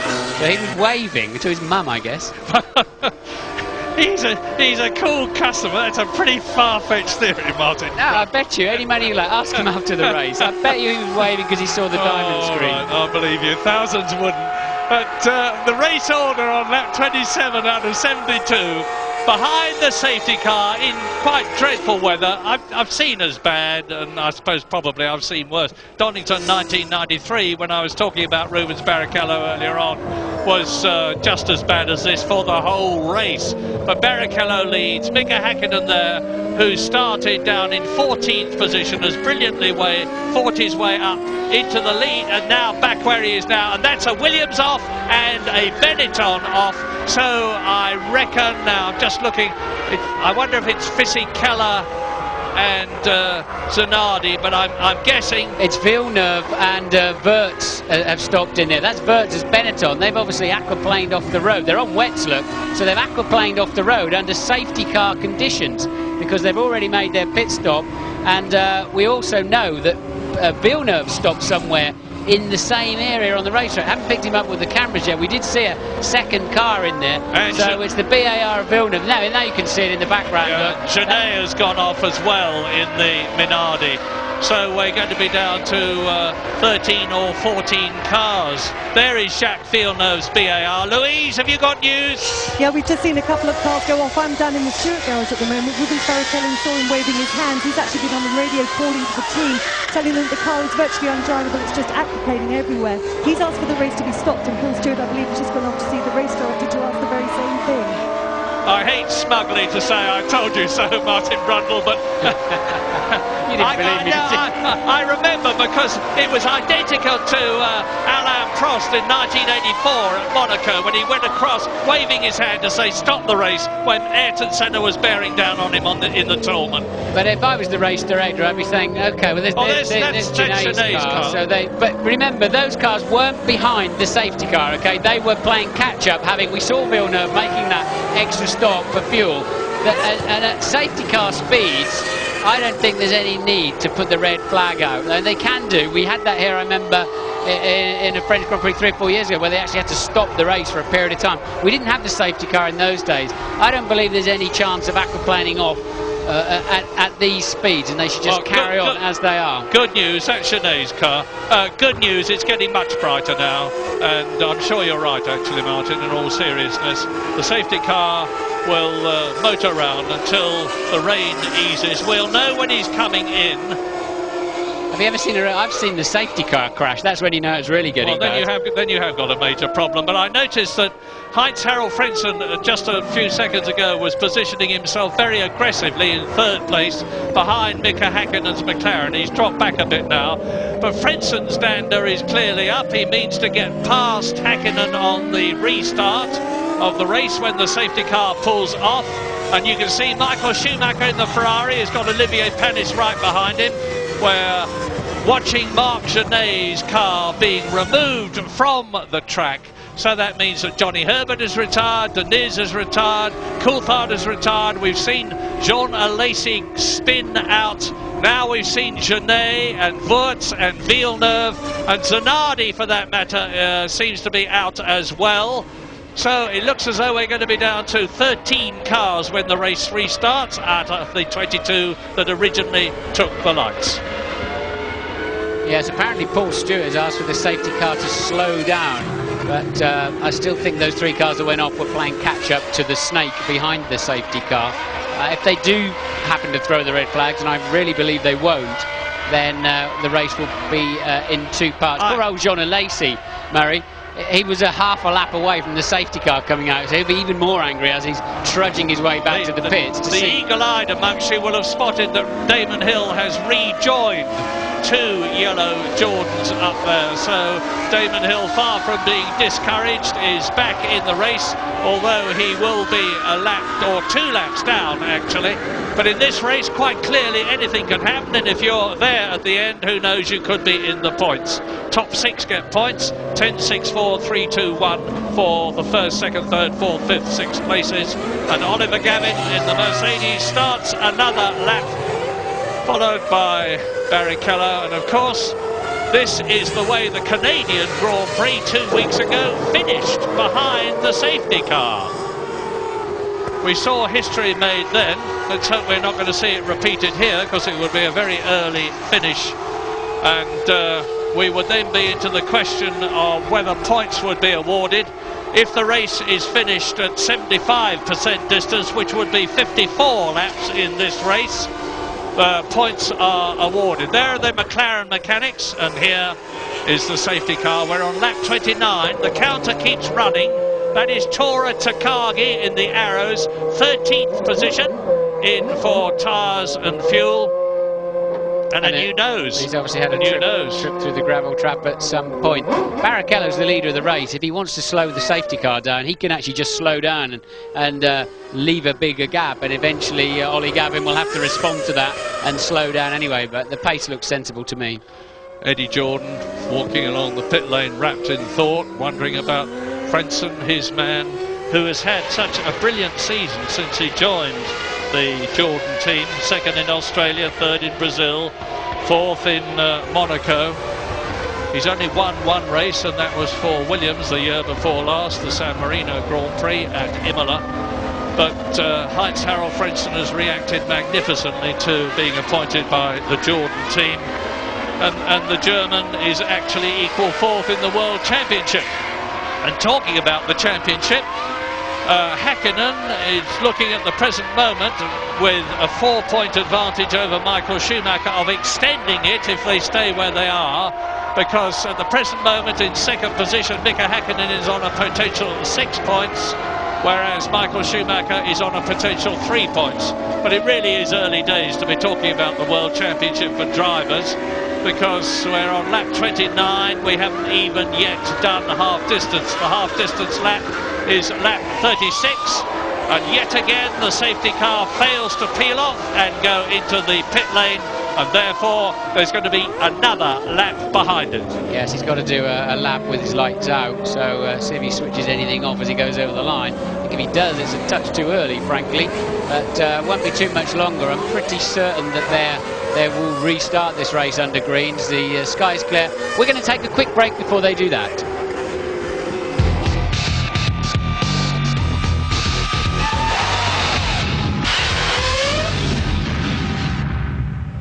Lap 31 out of 72, and as you can well see, the safety car is still out. I don't think it's going to be out for very much longer because the rain has stopped. Patrick Head there, the technical boss of Williams, and Rubens Barrichello has got Mika Häkkinen tight up behind him. I'm expecting, I've got no prior knowledge, I'm expecting the safety car to come in very quickly indeed. So there is Häkkinen second as he comes through. Heinz Harald Frentzen in third place, followed by Michael Schumacher, who leads Olivier Panis in fifth position.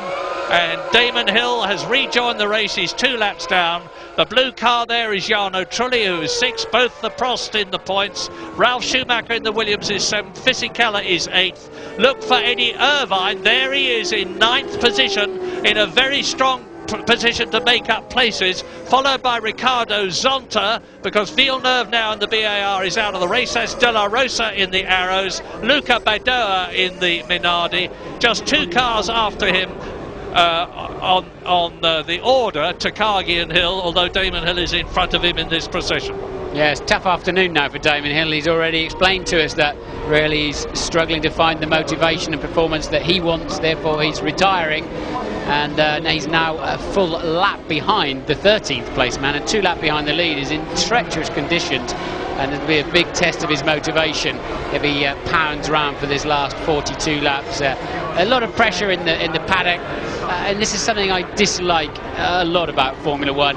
A lot of pressure saying, "Oh, Damon should go now; he should go immediately," and all that sort of thing. You know, last September everybody was citing him as the hero when he won in treacherous conditions like this in Spa, and you know, carrying him around and saying how brilliant he was and all that sort of thing. And all of a sudden there's this big movement. Oh, Damon, you should go straight away. Don't subscribe to it at all. And the man's still a world-class driver, and I'm looking forward to see it. I hope he just stays on it this afternoon to prove them wrong. I couldn't agree more strongly with every word you've said, Martin. Gavin takes another lap in the safety car. I don't know what they're waiting for now, to be quite honest, unless it's for standing water and they know there's drainage to ease away a bit. Well, the flashing lights are still on the safety car. We think there's some animation going on the pit counter. I thought I saw some people in the Williams pit saying a safety car coming in soon, like they had some overheard some radio communication or something. James is in the pits. What can you tell us? Yeah, I'm down at Ferrari, and Michael Schumacher, just as he came by last time, sort of did a blinking sort of signal with his hand and pointed at the safety car. I think he's unhappy. I think he wants to get it out of the way. As I said, I think he's running a bit more wing than the McLaren in front of him. He thinks he might have a bit of a chance in this race. But a critical thing to watch out for, guys, is the 1:28 lap time, because as this track dries out, we've got a strong breeze blowing, and as this track dries out, that's the time at which you've got to come back in again and change for the slick tyres. 1:28 seconds. Thanks for that, James. 1:28. We'll remember that. That was Fisichella that you saw spinning. He was in 8th position. I'm just seeing whether that was a replay and whether Irvine is now behind him or ahead of him. If he's going to place, that's obviously very much to his advantage. One less to worry about, as you see Schumacher, Panis, there's Damon Hill down, Ralf Schumacher, there's Fisichella, and he's still ahead of Eddie Irvine. Bit of a problem here will be falling tyre pressures. They need probably a bit extra pressure with this standing water to give them less aquaplaning. And when you're cruising around at this kind of speed, no tyre temperature, tyres will be extremely cold, and inevitably the tyre pressure falls with it. So a bit of a double whammy just when you need all the grip you can find. Much, much brighter. I am optimistic that when the safety car comes in, the race will run the rest of its distance. There's still 40 laps to go. We're on lap 32 now. Long, long way to go. The flashing lights, which indicate that I'm staying out, are still going on the roof of the safety car as Häkkinen comes up, followed by Frentzen. Now, watch those lights. Is he coming in? Just to remind you... No. In the early part of the race, the pit lane starts about now, and it looks to me like the safety car is staying on track, but I do believe he's got to switch those lights off long before he comes in the pit lane, Mary. We should see something on the Mercedes get a little bit out of shape coming out of Lise there. Now, if this was a champ car race in America, this could dramatically alter strategies, because fuel consumption is very, very critical there. I don't know that it's that critical in this race for it to alter strategy, but it might just well do and change the complexion of the race. And that is the Prost of Olivier Panis, who's in 5th position. There's Damon Hill, 2 laps down, I remind you, going on in his last French Grand Prix, followed by Jarno Trulli, who's got to get past him before he can get to grips with his teammate Panis.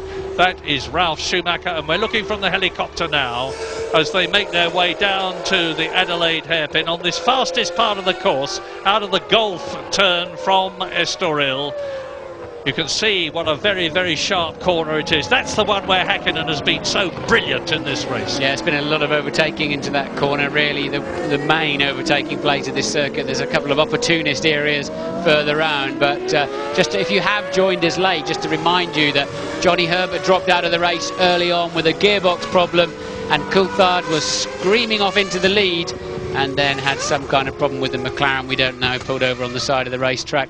Häkkinen has made his way beautifully through from 14th to 2nd. Well, there was a time when you would have been looking at those big wide rear boots. They're much narrower now. The 4 grooves are there for water clearance, and also in dry conditions just to put less rubber on the road to make the cornering slower in the hope of increasing lap times. Now, I watch the safety car again. I still see those lights flashing, but we're at Imola now, and it's when he comes out of the right-hander at Chateau d'Eau, which he's approaching now, that we'll know if those lights go out. Hello, there's the starter. They're looking as though nothing in particular is going to be happening as Hill rounds the corner in the Jordan. Safe down. Is this the signal for the race to restart on lap 33? It is not. Absolutely it is not. You can hear the engines revving. They're getting a little bit impatient now. The drivers know the track's just about ready to go again. So temperatures?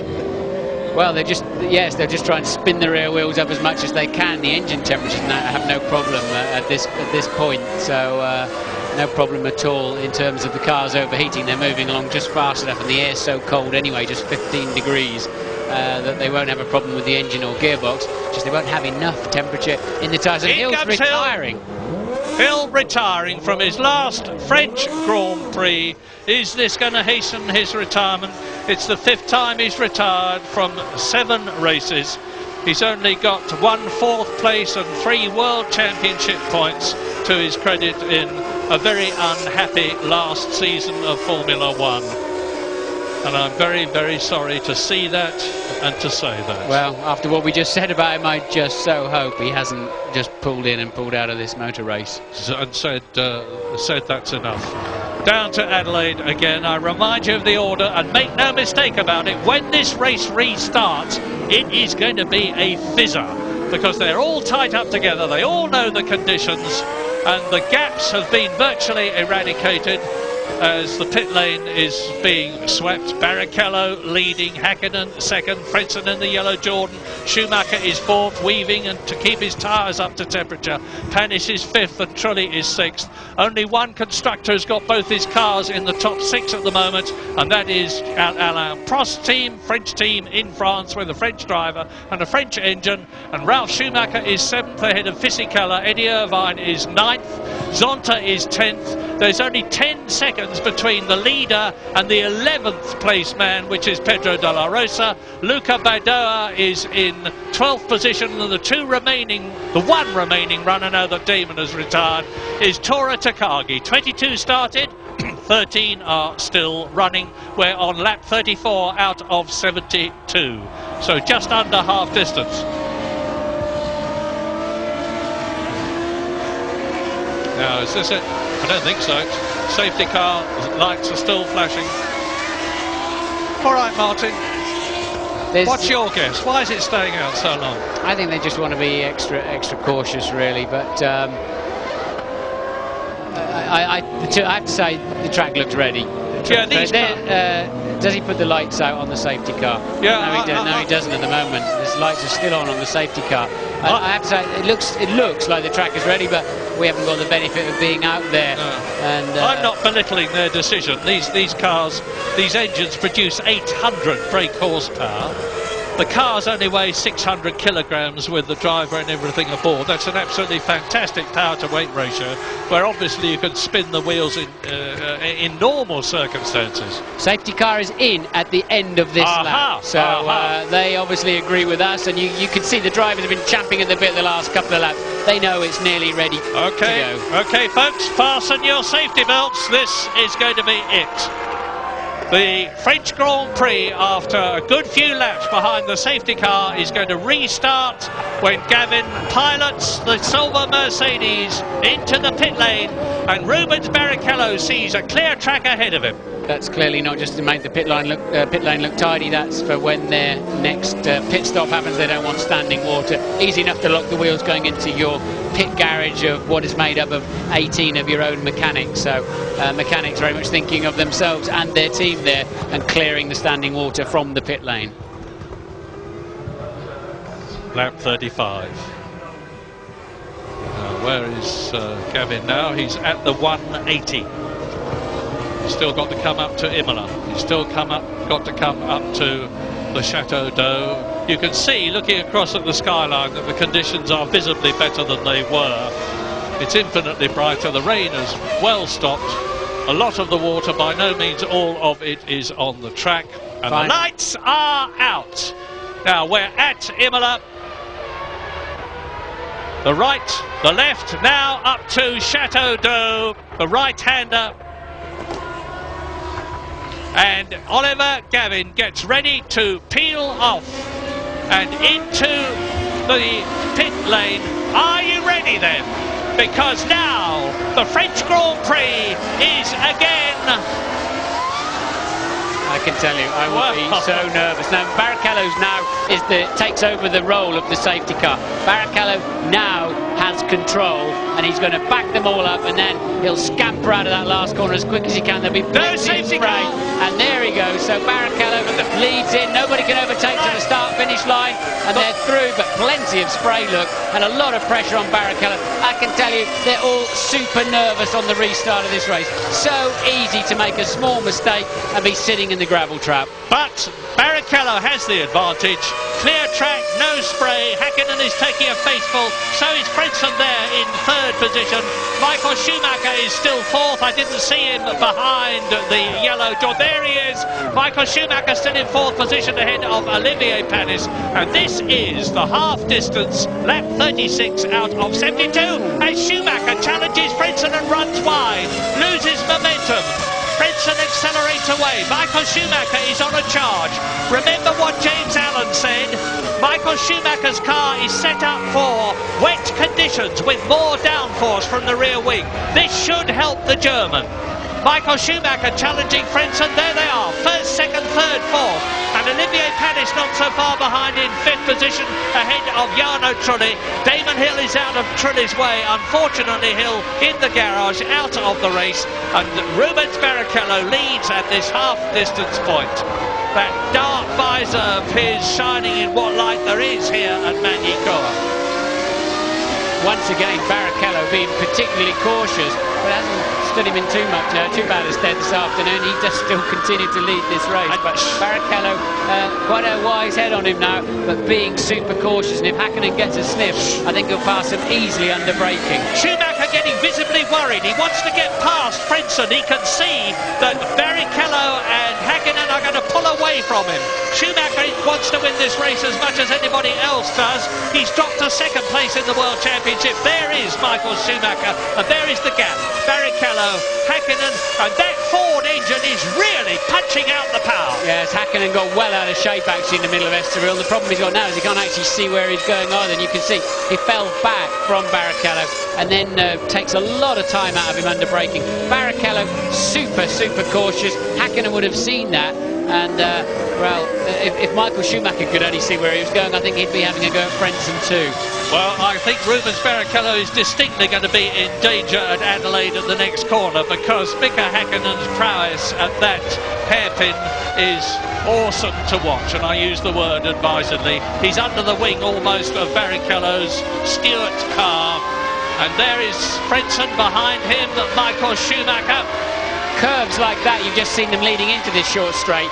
In the dry, they're absolutely nothing. You don't even give them any thought. In the wet, it's the perfect opportunity to just spin off straight into a concrete wall. You start driving the track a few meters in front of you instead of looking down the road as you do in the dry. In the wet, you bring your focus and you're just waiting for the car to twitch. You're driving the piece of track you're on at that moment at all times. Now, Häkkinen will be looking to get as close to Rubens Barrichello as he can before he gets to the Adelaide hairpin. Yes, last time round, Häkkinen tried to get on the power too early and got out of shape and lost that time. Now he's got to be smoother, calmer in the middle of Estoril. Then I think he should stay just about close enough to have a dive up the inside of Barrichello as they go into Adelaide. There's a long way back. Look at Schumacher. It's Schumi that's got the best chance, isn't it? Yeah, Schumacher right up with Heinz-Harald Frentzen now. And Rubens Barrichello, of course, knows as well as does Mika Häkkinen what the Finn is going to try. And he tries right up behind Rubens Barrichello. Oh, he's going to spin. He caught the white line on the inside. Through goes Schumacher. That was bad for Mika Häkkinen and Panis. Mika Häkkinen has shot himself well and truly in both feet. Häkkinen put the car on the inside of the curve, an absolute no-no. He was clearly watching Barrichello or something. Look, puts the car on that white line, spins up the inside rear wheel, and you're always going to go round. That was a very simple, straightforward error there from Mika Häkkinen. And it's paid off for Rubens Barrichello in terms of the tactics he has been following. Take it easy, he's saying to himself. And now, Frentzen is up into second place, as he was at Montreal 2 weeks ago. Stewart leads with Barrichello at the wheel. Jordan is second with Frentzen at the wheel. Mika Häkkinen spins down. Michael Schumacher is up into third place. And Mika Häkkinen's going to have to look at the way Schumacher is going now. I think Schumacher's just pulling out so he can see where he's going. You always just try and pull out of the other guy's slipstream. Not as much as to overtake him, as just to see where he is. Yeah, Michael Schumacher is sizing up Heinz-Harald Frentzen, who won't see the Ferrari in that ball of spray behind him. But what guts this requires from all of them. They're driving into a blinding ball of spray. And Michael Schumacher has got the bit well and truly between his teeth. He knows that Häkkinen is out of the running. And now, can he get past Heinz-Harald Frentzen as they come out to Adelaide? Look at the spray. Schumacher can see nothing. The camera sees through that spray. Schumacher's looking through 50 metres of spray. The camera's looking through 3. But Schumi comes in, just easily, just presses the brake so gently and rolls it up the inside. Once again, Frentzen, much too easy a touch into Adelaide. Now, Michael Schumacher sees Rubens Barrichello ahead of him. And the gap is about 1 second. Michael Schumacher from 6th on the grid now races in 2nd position, and Mika Häkkinen is down in 7th place behind Ralf Schumacher, Trulli, Panis and Replay. Yes, Replay there. Michael, very smart, very calm. It would have been very easy for him to go up there and just block a front wheel. He's just rolled it in, and if Frentzen turned in, he knows he could still just about do something about it. I'm sorry, but Frentzen not doing a good job in that corner today. Look, Eddie Jordan shaking his head. I think he's probably agreeing with me. A sad shake of the Irish head of Eddie Jordan, because he knows now that with Michael Schumacher ahead of Frentzen, and Schumacher getting out of shape, he's right on the ragged edge now, closing up on Rubens Barrichello. The gap was 1.4 seconds. It's certainly less than that now. As Schumacher goes across the line, I tell a lie, it's 1.5 seconds. But Schumacher, 2nd position. Barrichello leads. Frentzen 3rd. Panis is 4th. And both the Prosts have moved up a place, of course. They're 4th and 5th. Ralf Schumacher is 6th. Mika Häkkinen out of the points. There's no McLaren in the points at the moment. Although I have no doubt that Mika Häkkinen will soon get past Ralf Schumacher in the Williams Supertech. Not so sure. I think you could well be right, Murray, but Häkkinen's not been as strong in the wet as in the dry. But I fear that Barrichello's days are numbered of leading this race. But there's several people who cruised up and had a go at him. Somehow he stayed in front. Damon Hill apparently had engine problems with the Jordan. That's why he came into the pit garage and that stopped. Certainly won't increase his motivation to continue. And Rubens Barrichello, I keep reminding everybody, is no new boy. This is his 103rd Grand Prix, in spite of the fact that he's still only 27 years old. and he's very, very mature, and he'll certainly need to be, because he's got the toughest man in Formula One gaining on him visibly. There he is, Michael Schumacher, Ferrari, and it's go now as they come down out of Chateau d'Eau, down to the last corner, and Michael Schumacher will be going for Barrichello at Adelaide. Yes, I think Barrichello's going to be easy meat anytime soon. Michael's got a lot more confidence, especially into the braking areas, and Michael somewhat more acrobatic behind the wheel. But as we said before, Barrichello still maintains the lead, even if he's constantly under pressure. So, Michael Schumacher, I remind you, has won this race 4 times in the last 5 years. There's something about Magny-Cours that suits the German. Yeah, now Michael got on the white line on the exit of Estoril there and lost a hatful of time. You just cannot touch the white lines. Everybody knows that. Sometimes you can't avoid it if you're understeer wide. And that's where Rubens has got to find some confidence. Wind the brake balance a couple of turns to the rear. I think he's already done some of that. And don't lock the front. It's easier to cope with a slight locking of the rear if you can. And Barrichello there has got to find some way of braking later. I don't think he's any slower anywhere else. He's just massively slow on the brakes. Well, he's going to need to be very good when he gets up to Chateau d'Eau. It's unusual for someone to pass before the chicane, which finishes the lap, but I have seen it before. They're into Imola, they're coming up to Chateau d'Eau now. Look where Michael Schumacher is, he's got the momentum. It's lap 41 out of 72. I said this race was going to be a cracker when they restarted. My goodness, it certainly is. Frentzen is not giving up, and nor is Canis 4th, truly 5th, Ralf Schumacher 6th. Mika Häkkinen is still out of the points, and Schumacher is right up with the steward now. Now is the time for Michael Schumacher to get through as they come up to the Grand Cours. On the inside, is he going to go? No, he won't get through there, but Häkkinen must think his world's come to an end. He was about to take he took the lead of the race, or about to take the lead of the race, spins off, goes back into 7th place. Now he's got the Irvine's Ferrari all over the back of him, so Häkkinen's afternoon turning around in quite a hurry, and still Barrichello maintains enough lead, and he now breaks up the inside, and there seemed to have been a lot more grip. Look at Schumacher! Fantastic! Unbelievable! Rubens, you've got to break later, my friend. And now Schumacher blocks the apex again nicely, but Barrichello gets away.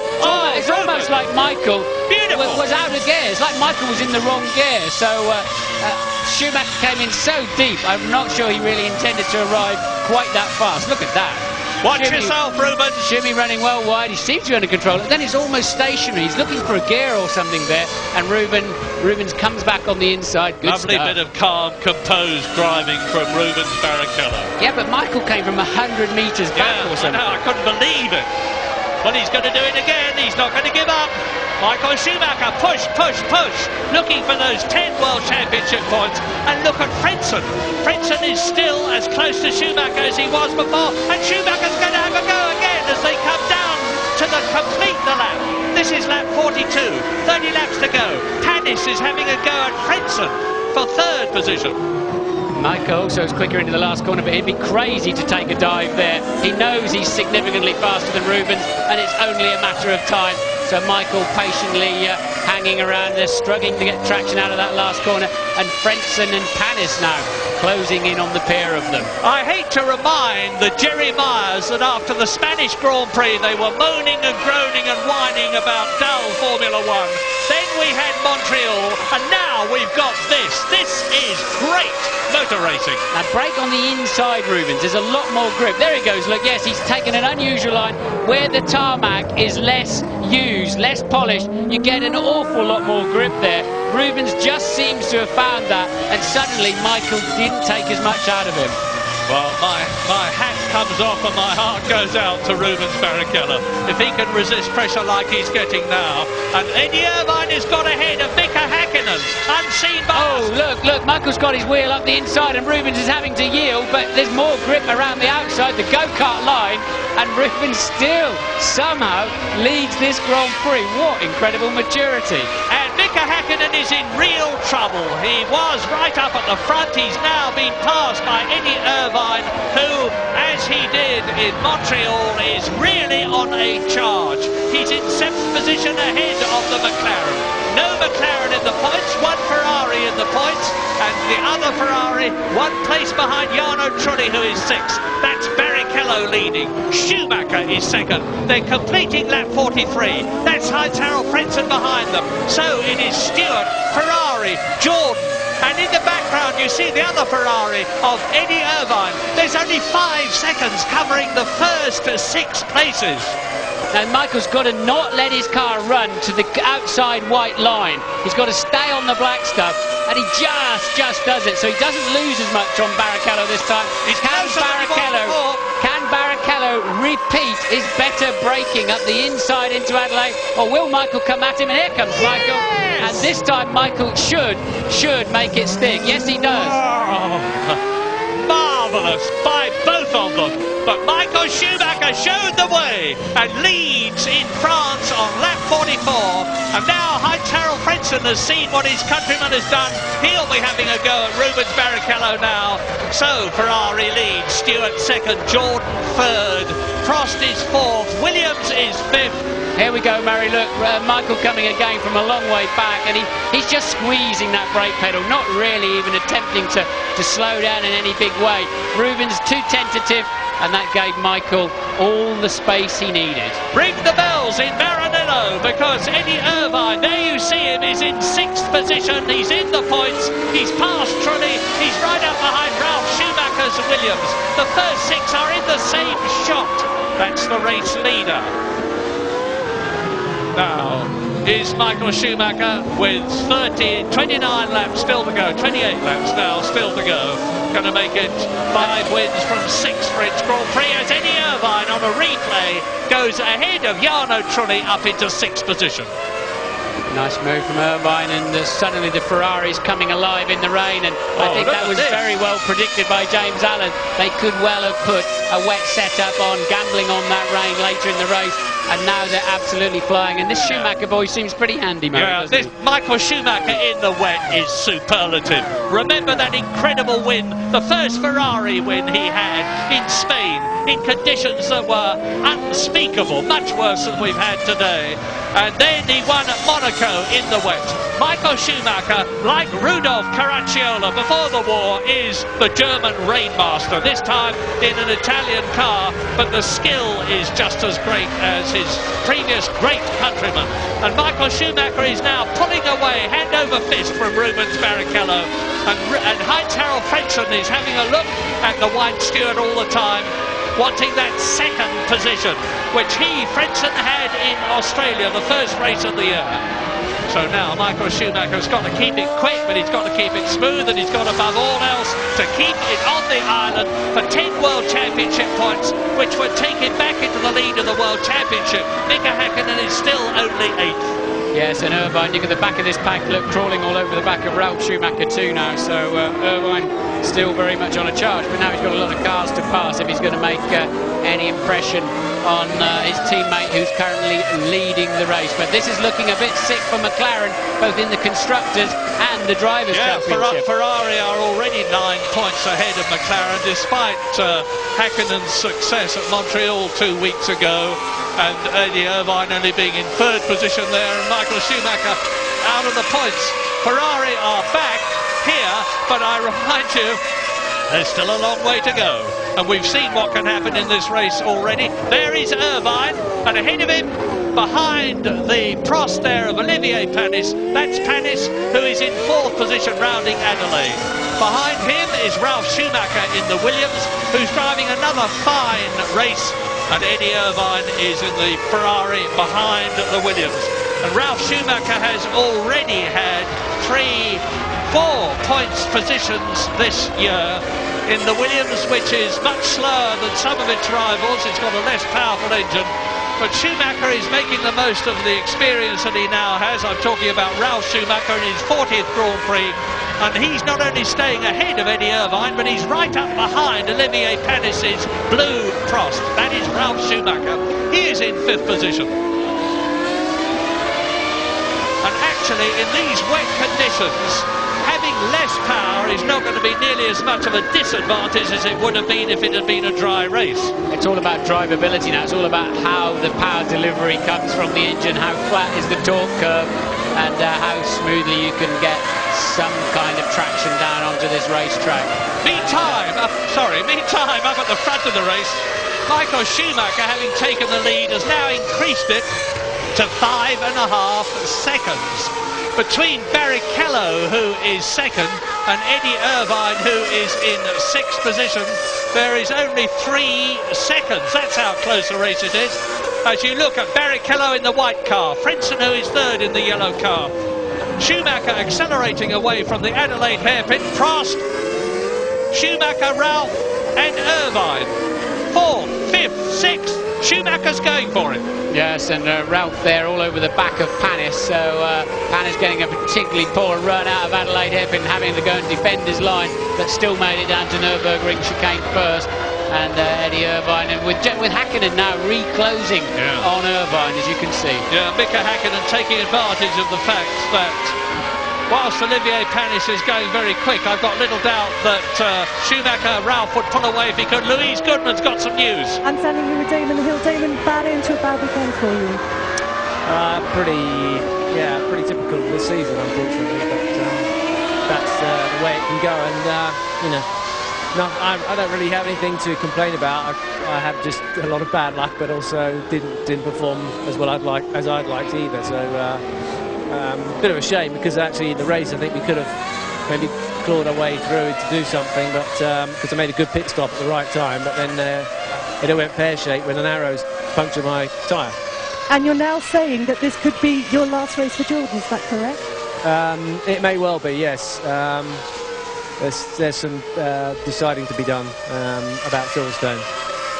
Thanks very much, Damon. Well, Louise Goodman, that is a fantastic statement. Did you hear it, everybody? This could be Damon Hill's last race for Jordan, and therefore as a Formula 1 driver, I hope that's not true. But Eddie Irvine, meantime, with Häkkinen right behind him, and Ralf Schumacher ahead of him, and Panis in the blue car are making a fantastic race of it for 4th position.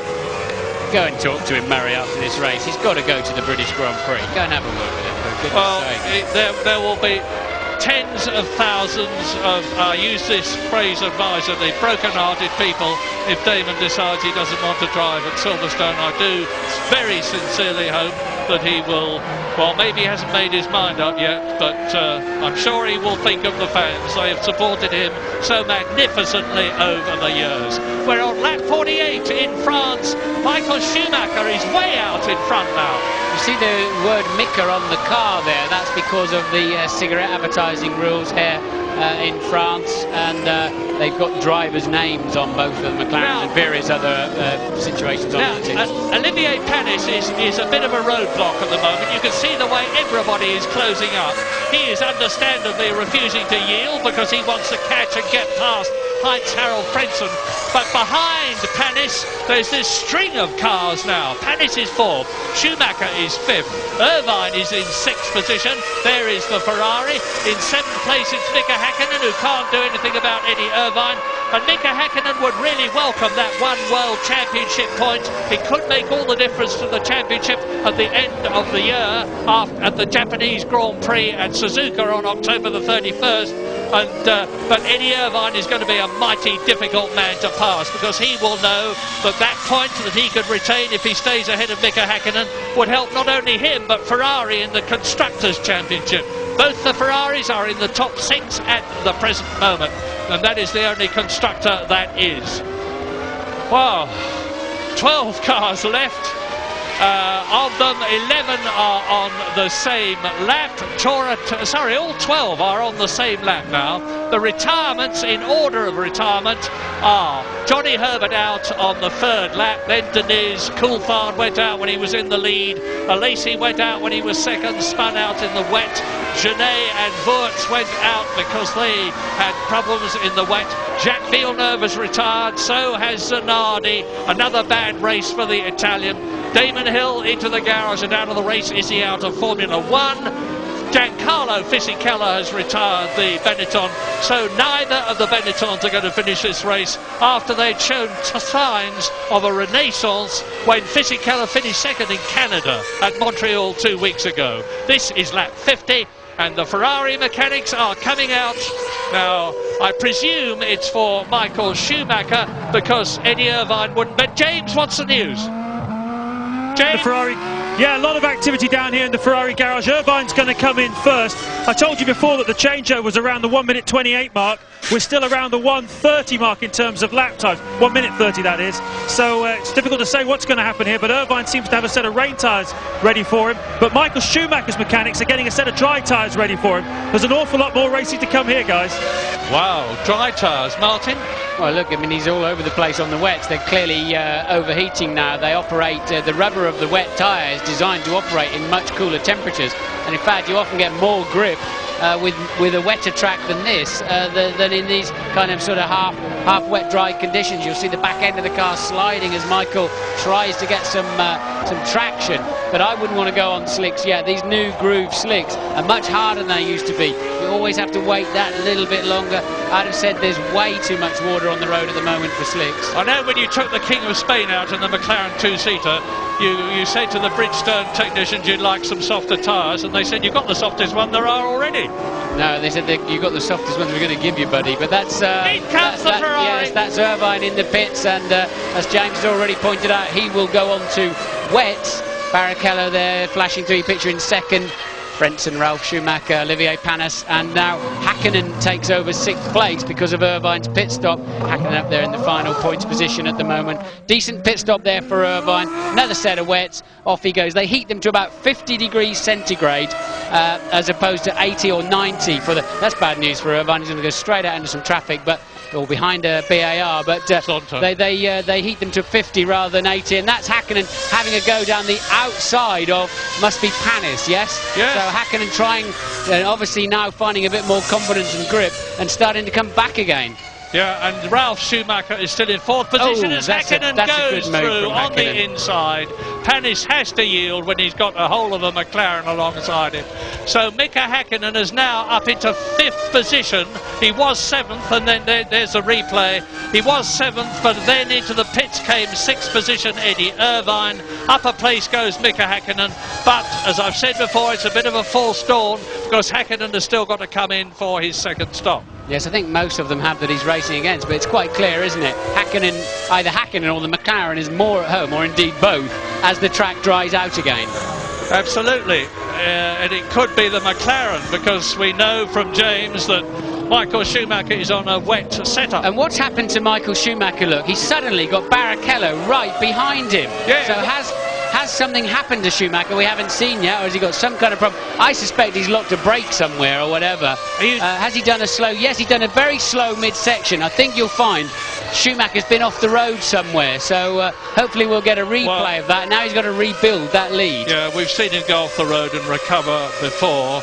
And he lost 8 seconds though. He lost 8 seconds, so he must have had a reasonable trip across the scenery. It's a heck of a lot, but meantime you can see the gap visually between himself and Rubens Barrichello, with Frentzen now ever closer to the Stewart.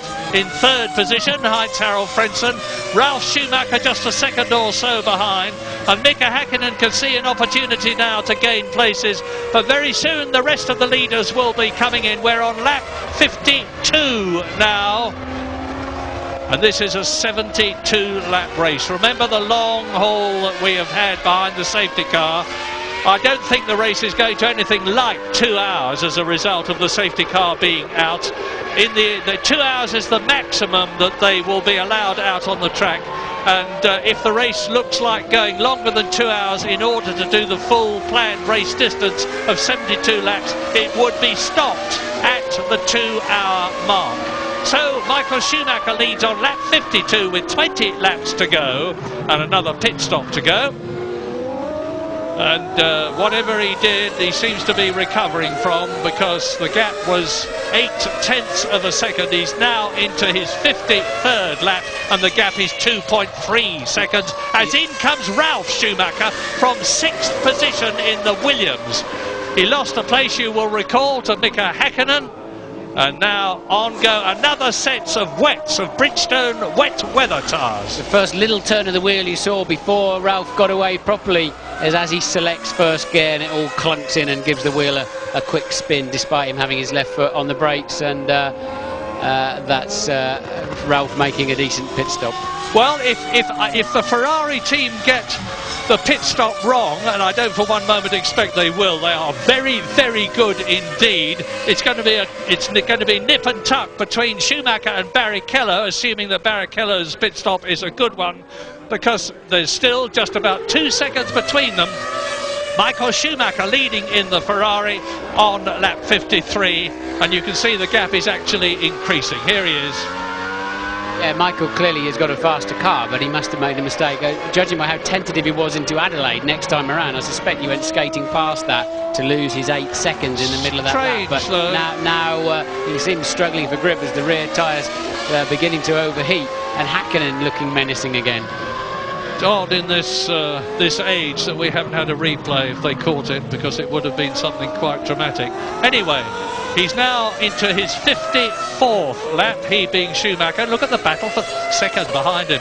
Barrichello has got Frentzen right up behind him. Frentzen has got the Prost right behind. You can see in the pit lane they're getting another steering wheel ready for what must be Michael Schumacher's pit stop. So maybe he didn't go off the road, maybe he just had some kind of gear selection problem. Remember when he first passed? James, what can you tell us? Well, it's absolutely right, Martin. I don't know what sort of crystal ball you've got up there, but it's obviously a very expensive one. They've got Ignazio Lunetta, his race engineer, has got a spare steering wheel ready. Now, we've seen this a number of times with Ferrari where Schumacher's had gear selection difficulties. I was listening to him as he accelerated out of the final corner past me in the pits, and he was short shifting on the lap where he lost all that time. I think it's possibly the problem he had in that hairpin as well. He was looking for a gear, it wasn't there for him. I can tell you one other thing is that when he stops, he's putting wets on. Thank you, James. You may be wondering why on earth he's going to change a steering wheel if he's got an engine problem. The answer is that so many of the functions on the car these days are controlled from the steering wheel that if you change it, you get better connections. And there's the confirmation.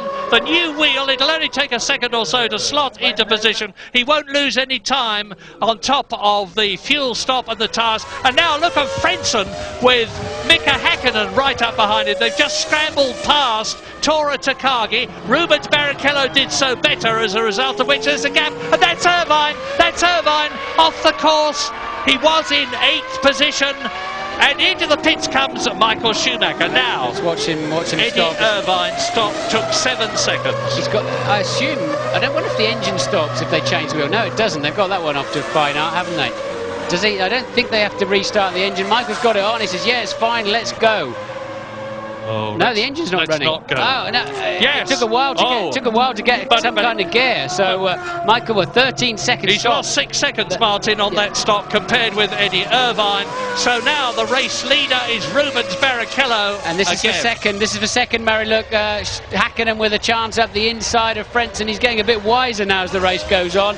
Keeps a middle line and very much keeps that second place. Olivier Panis darting about all over the circuit, trying to find some wet tarmac, because he's only made one stop. His tyres are overheating. He's looking paradoxically for some water to drive through to cool them down. Yes, and well, we saw Schumacher definitely put wets on again, and that's got to have been the right decision. And here's a replay of Irvine about to take a trip across the grass. I suspect he locks his front left going into 180 and just just drifts wider and wider and wider. I've been across that bit more than a few times, and it just sucks you in. You just cannot get away from it. And you go around the outside, it fills all the radiator ducts up with stones, but it's not too much of a problem. They come out in the next 2 or 3 braking zones. Race leader, Rubens Barrichello. Second, Frentzen. Third, Häkkinen. Fourth, Olivier Panis. And Michael Schumacher back in the race. Look for the Ferrari in the background. There is the Prost. Remember that Michael Schumacher lost an extra 6 seconds as a result of that fuel stop. This is lap 56 with Mika Häkkinen trying to improve from 4 World Championship points for third position to 6 for second. Eddie Jordan turning away there. I think he probably knows that Häkkinen's got enough speed to at least get alongside Frentzen. They're not in the picture at the moment. They should come into view very close together, and Frentzen's got a nice line down the middle there, I have to say, and he just seems to have aced it finally in there, and Häkkinen getting a good run round the outside. I'd be surprised if he's got enough grunt to out-drag that Jordan down to Nürburgring, and in fact he hasn't. Frentzen closes the door quite legally and quite safely. Mika Häkkinen will respect that move and it's still Stewart leading Jordan, leading McLaren. They've both still got to come in and make another stop. Olivier Panis has got to do the same thing. He is in 4th position. There he was. Jarno Trulli is now 5th. Michael Schumacher is still in the points despite that long pit stop of his. He's in 6th position with the advantage of having had his second and final stop. But depending on the time that the others take, this race is going to be mighty close at the end. Coming up to complete lap 56 out of 72. I tell you who's looking good, little Barrichello. He just keeps there at a sensible pace, and everybody else around him is having problems. We saw Michael with a long pit stop. If Barrichello can get a good pit stop in, he should lead this race, unless Schumacher's out there doing stunning lap times. I'm looking for his lap time. Yeah, he hasn't done a complete lap yet, other than his out laps from the pit. So we've got to wait another 30-40 seconds before we get a picture of Michael's actual raw speed. And here's Hakkinen with a better chance than ever.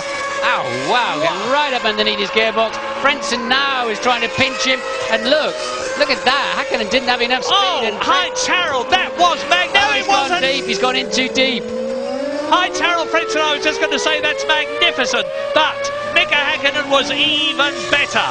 The last of the late breakers, and Mika Hakkinen takes 2nd position from Heinz Harald Frentzen with a gap of 2 seconds between him and the Stewart ahead, and there is Frentzen running wide, Hakkinen nipping through. Yes, what happens? I mean, Frentzen has just got a whole bunch more aggressive going in there now in his last few laps, but unfortunately for him, as the downforce bleeds away, it's very easy in the wet to snatch a front brake just at the last moment, and you lose a lot of retardation, and you have to run wide.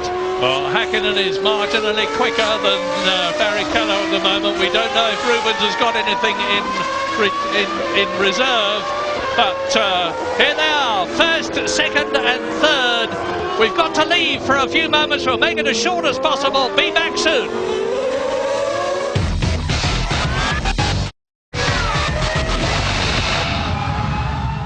Lap 59, look at this battle for the lead between Rubens Barrichello and Mika Hakkinen, who has caught him, but Michael Schumacher is in 5th place, having made his 2nd stop. Here's a replay of Hakkinen trying. This is 4 or 5 seconds before you came back with this, and really Rubens giving Hakkinen the space, as he did Coulthard earlier on, but then just keeping his head. Remember, Hakkinen spun in exactly that kind of situation earlier in the race, and Rubens just calmly driving around the outside. Hakkinen with the significantly faster car at this stage of the race, and well, this race just keeps turning around all the way through.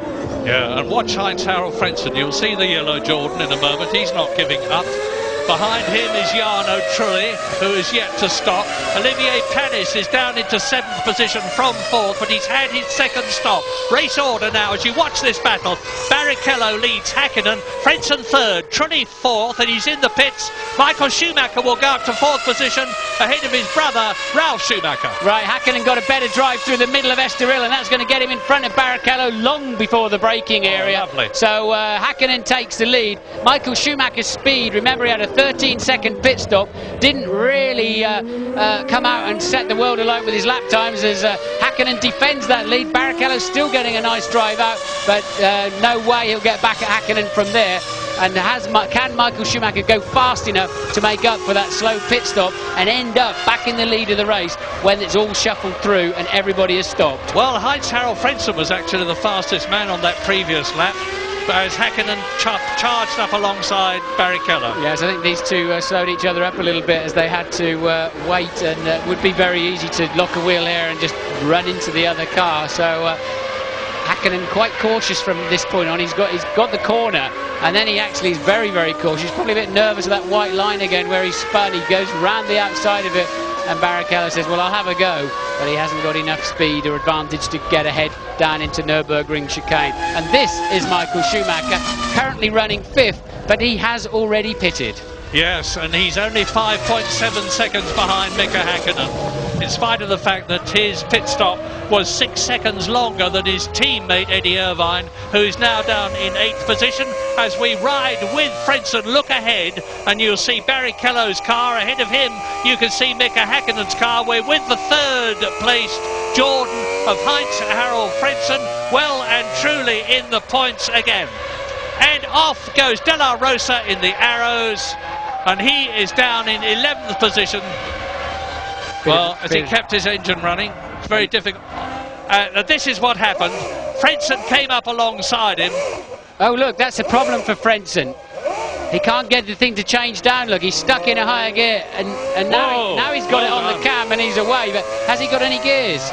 Yes, it's shifting up okay, but he's gone up the inside, look, and ended up with a box full of neutrals. Look at De La Rosa's wing, front wing. Yeah, I think De La Rosa, we saw him going off through the gravel, didn't we, and having that spin as a replay. And then we've cut to this, which is Frentzen with no apparent, I think he kept dipping the clutch, and it was in too long a gear, so no downshift there for the Jordan, but it appears to be okay now. Well, he's still on 4 World Championship points. He's still in 3rd position. We're on lap 61 out of 72.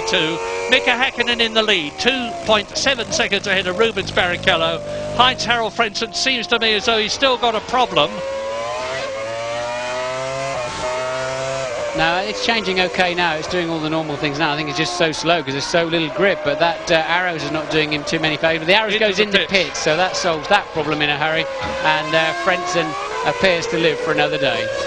Well, into the pits comes Pedro de la Rosa, and Heinz-Harald Frentzen is still in a podium position. Häkkinen 2 seconds faster than Michael Schumacher on that last lap, so yeah, Häkkinen all of a sudden from slipping way back now looks like the man. Yeah, what he's doing of course is to go as quickly as he possibly can to try to build the gap for when he comes into the pits, because this pit stop is going to be absolutely crucial. The first 3 have yet to stop the second time. Häkkinen, Barrichello and Frentzen. Michael Schumacher is in 4th position. He's now 14 seconds behind Häkkinen. But it's going to be mighty, mighty close, because remember, as I've said before, it's not just the 7 seconds or so that you're stationary as Zonta comes into the pits from 9th position. It is the time you take slowing down and then accelerating out, and it's quite a slow entry to the pits. What have they put on that? Have they put? They look like they put slicks on that car, have they? Yes, they have. They've just put the groove slicks. But interesting to see how long he stays on the road. We'll have a look in a minute. But the Ferrari and McLaren teams will be watching that. I was a bit of a long distance away, but I still think they were slicks. He's ahead of the Prost, and he's closing on Michael Schumacher, his brother, in the Williams. He's only 6 seconds behind him. Now, hang on, Murray. That's Irvine scrapping with Panis. He has just passed Panis. So Irvine back on a roll again in 7th place, out of the points at the moment. Yeah, and so Eddie Irvine is battling for that 6th and last World Championship point. 1 World Championship point with Olivier Panis trying to resist him, and I don't think he will. Eddie Irvine in the extremely powerful Ferrari. Mika Häkkinen leads. When is he coming in? Is he coming in? Yes, he must be coming in. I don't think he's round the other side of the circuit, but I don't think we're going to see them having to pit, the leaders having to pit for slicks. I think the 10 laps to go, they ought to be able to somehow find enough life in those tyres to go through to the end of the lap. Let's see. It's nip and tuck, I would think, whether it's worth coming in for slicks. And that's why, if I was right about Zonta going out on slicks, all the teams will be very interested in his progress. Louise, what's the news? Yeah, the news I have is certainly that Heinz-Harald Frentzen's Jordan and perhaps Rubens Barrichello in the Stewart can go to the end of the race without another stop. Certainly in terms of fuel, they don't have to come in again for more fuel. Yeah, that's what I was thinking. It's going to be mighty interesting to see. We're on lap 63 now, 9 laps to go, including the one they are on. And there is the race leader. Now his tyres will be getting very, very tired indeed. Mika Häkkinen going through into his 64th lap. And Rubens Barrichello, now we're with Frentzen, he's in 3rd position, and he's catching Rubens Barrichello. That white car you see going through the turn 14 is Rubens Barrichello ahead of us in the Stewart in 2nd position, as we now look at Heinz-Harald Frentzen, who is 16 seconds ahead of Michael Schumacher. It looks as though Michael Schumacher's not going to finish on the podium unless one of the 3 ahead of him comes in. Yeah, Michael Schumacher's 4 seconds a lap slower than Mika Häkkinen now, so maybe Michael's still got some kind of gear shift problem. We've seen them change the steering wheel trying to fix it, but maybe it just didn't work. Well, if Mika Häkkinen wins this race, it's going to be a quite incredible achievement. I say again, he started from 14th, but look at the way that Heinz-Harald Frentzen is closing on Rubens Barrichello. You can see the gap coming down. He's lapping to nearly 2.5 seconds faster than the Stewart ahead of him. Frentzen, who finished second in Australia and third in Brazil, and he's had a 4th place as well to give him that 4th position in the World Championship, is charging. We're charging off for a few moments. We'll be back.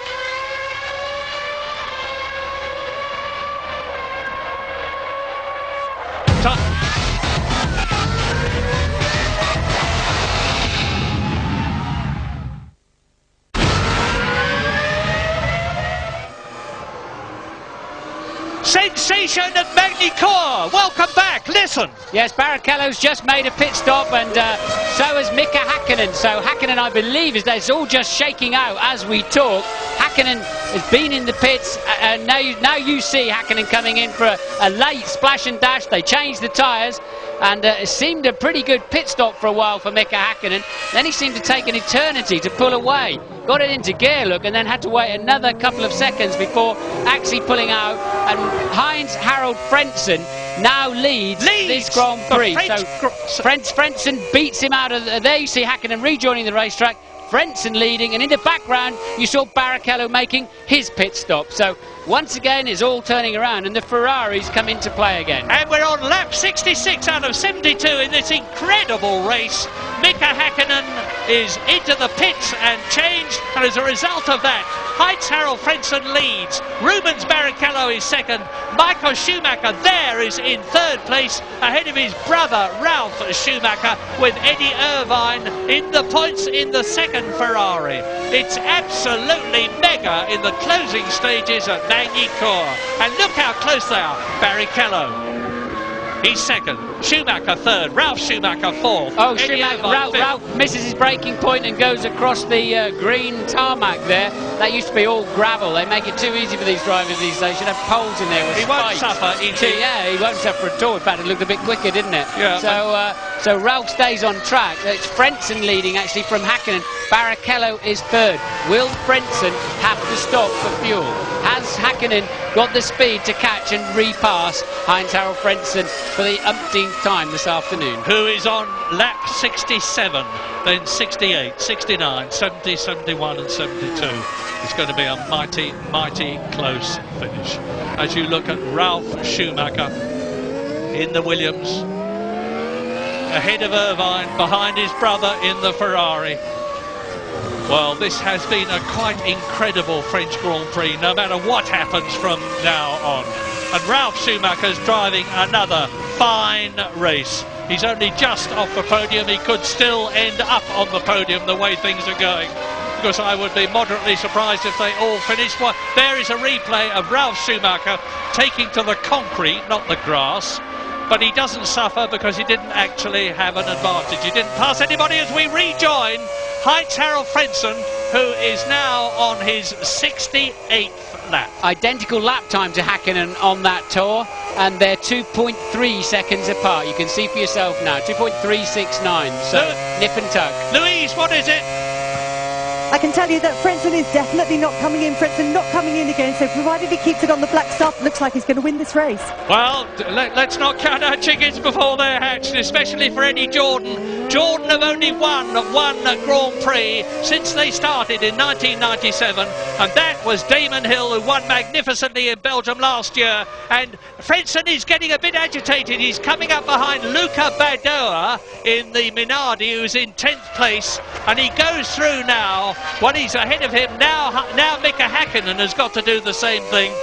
Frentzen, who, as I said earlier on, has taken to Jordan like a duck takes to water, and now Schumacher, Ralf, is resisting Eddie Irvine and trying to catch his brother. And this is the battle for 4th, 5th and 6th place. This is a race which is very difficult to keep up with. Action all the way, lap 68.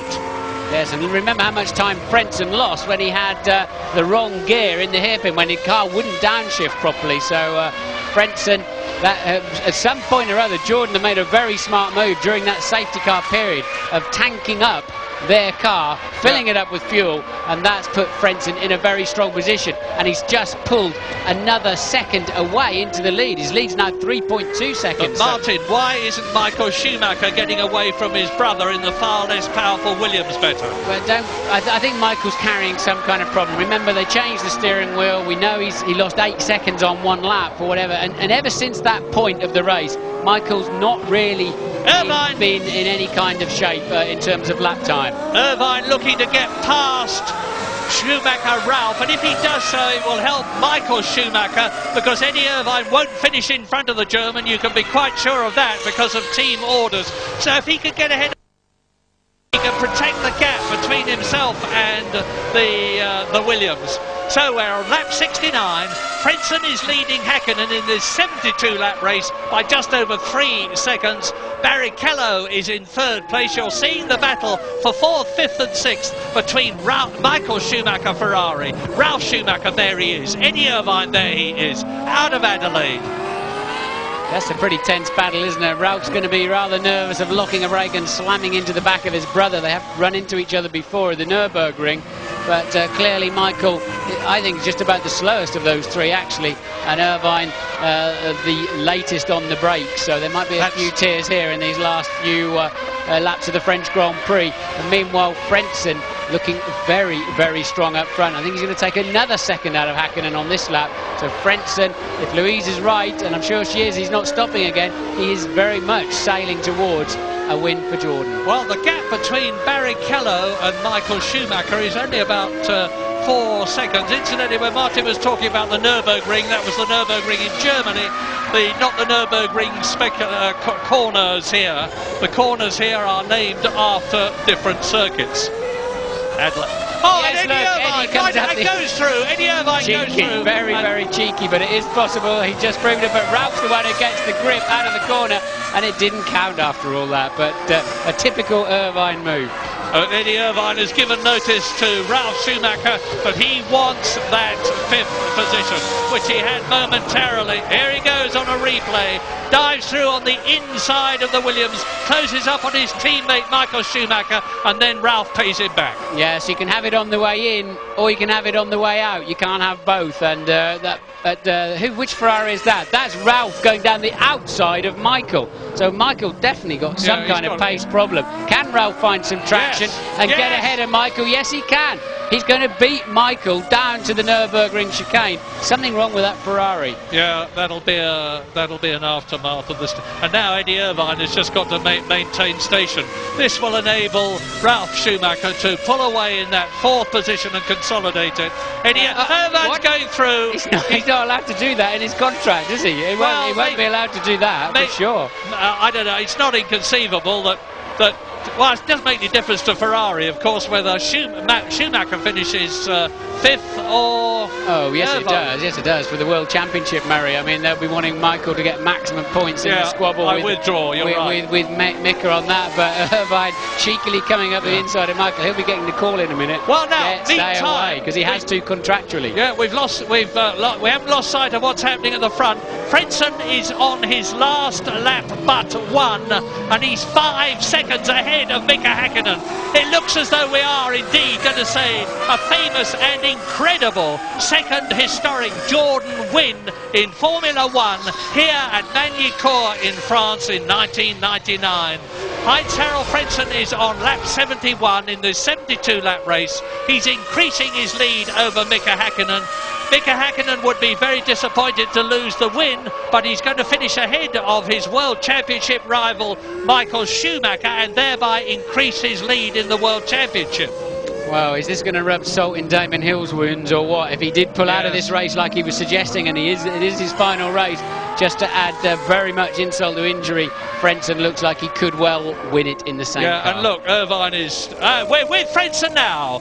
This is Heinz-Harald Frentzen, who started his Grand Prix career driving for the Swiss Sauber team in Formula 1 in 1994. He drove for them in 1995 and 1996. He switched to Williams in 97, where he won the San Marino Grand Prix at Imola. He wasn't a happy man sorry, Murray, but he was completely, nearly on opposite lock in the middle of that corner, and well out of shape. Mick has dropped back. He's 7 seconds behind now. Hakkinen given up the fight, so Frentzen on his merry way. Sorry to interrupt, Murray, but he was well out of shape. That's all right. I was just giving a bit of history to say that he drove for Williams last year. He wasn't a happy man. He joined Jordan this year, and my goodness has he been pleased. Second in Australia, third in Brazil. This is going to be 10 World Championship points if he can just bring the Jordan home for these last few corners, and there would be no justice if he could not. Remember, they're getting out into the pit lane now. Eddie Jordan nearly in tears of worry because Heinz Harald Frentzen comes out of the right-hander very shortly at Chateau d'Eau. He will then only have the drop down to the chicane, turn 12, turns 13 and 14, to win the Grand Prix here at France in absolutely scintillating form after having fought every inch of the way. And he's out of Chateau d'Eau now. This is an historic moment. Heinz Harald Frentzen clears the chicane, lines up the last corner, and Jordan and Heinz Harald Frentzen win in France. Magnificent. Wow, what a French Grand Prix. Well, it's amazing. Remember, McLaren had it in the bag early on, then it had a big change around and Ferrari looked like the team, then McLaren again, and Jordan ended up winning the race. Barrichello was the only other main contender all the way through. Somehow, Frentzen has come through and won the race. Indeed he has, with Mika Hakkinen in second position. This is both Jordan's and Heinz Harald Frentzen's second race. Here is Rubens Barrichello coming home in a worthy third position after having led the race so stalwartly for so long. Yes, Barrichello on the podium, and well, let's remember one thing. The Jordan team very much won that race because they had the forethought to fill the car up and not have to pit again. That is what won the race. Louise is with Eddie Jordan. Eddie, what a day. I can't believe it. One Jordan driver, one announces retirement. The win, first of all. Well, I think we seem to like the wet weather. I think that's quite obvious. And, I mean, after last week in Canada, Heinz Harald really, what can I say? It was a good strategic plan. I don't know why, but the pace car just suited us and we just thought we had enough fuel to get to the end. And strategically from the team, it was a brilliant move. But, I mean, what can you say about Heinz Harald Frentzen? He never made a mistake all weekend. Truly phenomenal drive. But what about this news from Damon that this could be his last race? Surely you're not going to let him not appear at Silverstone. You know, these decisions have to be made by the driver at the time, and I'm aware of what he said. It was reported to me. Damon is truly one of the best people I've ever met, and everybody must respect his wishes, and only he can make that decision. And whatever they are, I support him. For now, Eddie, back to the celebrations. Well done. Well, I'll tell you what you can say, Eddie Jordan. You can say that Heinz Harald Frentzen has become a superstar. As Ian Phillips is as euphoric as Eddie Jordan. We go for a break, but we'll be back for the celebrations.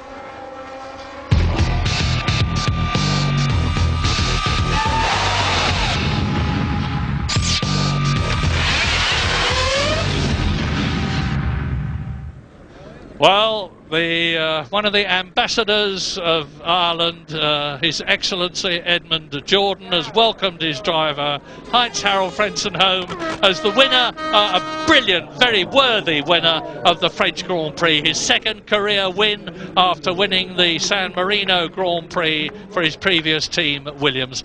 Mika Hakkinen, very happy actually with his second position because it increases his World Championship lead over Michael Schumacher to 8 points from the 4 points that he had. And here they are.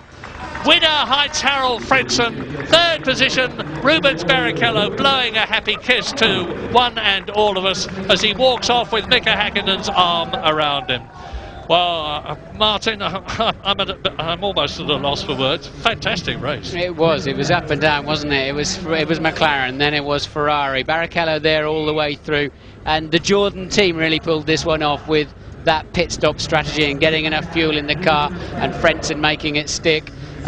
He was a bit, if you remember in the early part of the race, I thought he was a bit overcautious, people were passing him too easily. Then he toughened up as the race went on, and well, he took a good victory in the end and in a fascinating race. Well, here are the top 6 who scored points. Heinz-Harald Frentzen, who, by the way, did not get the fastest lap. David Coulthard did when he was in the lead. Poor compensation, but I suppose at least some for a race he might have won had he not had his car problem. Mika Häkkinen second, 11 seconds behind Heinz-Harald Frentzen. Rubens Barrichello third, so it was a win for Jordan. Second place for McLaren. Third for Stewart. Fourth for the Williams of Ralf Schumacher ahead of the 2 Ferraris. Michael Schumacher fifth and Eddie Irvine sixth, as you look at Michael Douglas, who is here and is going to be awarding the trophy to Heinz-Harald Frentzen, the winning driver. Well, dear me.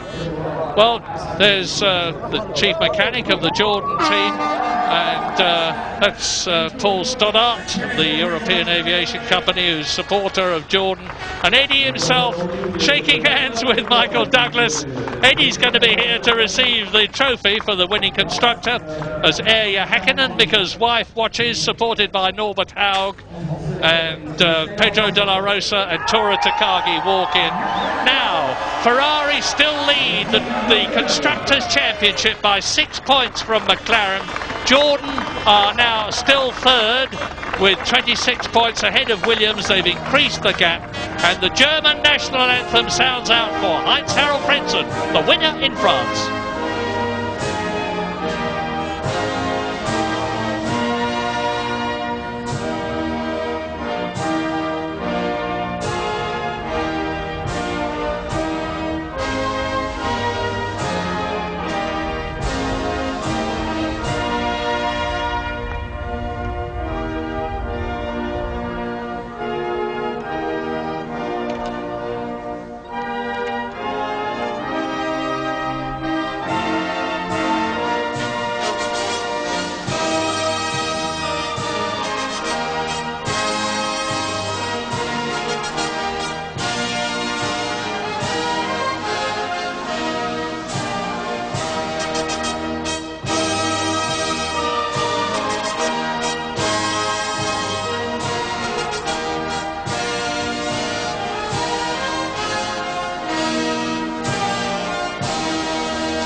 Very happy man, with Mika Häkkinen still leading the World Championship by an increased margin from Michael Schumacher as the British national anthem sounds out for Jordan, the winning constructor.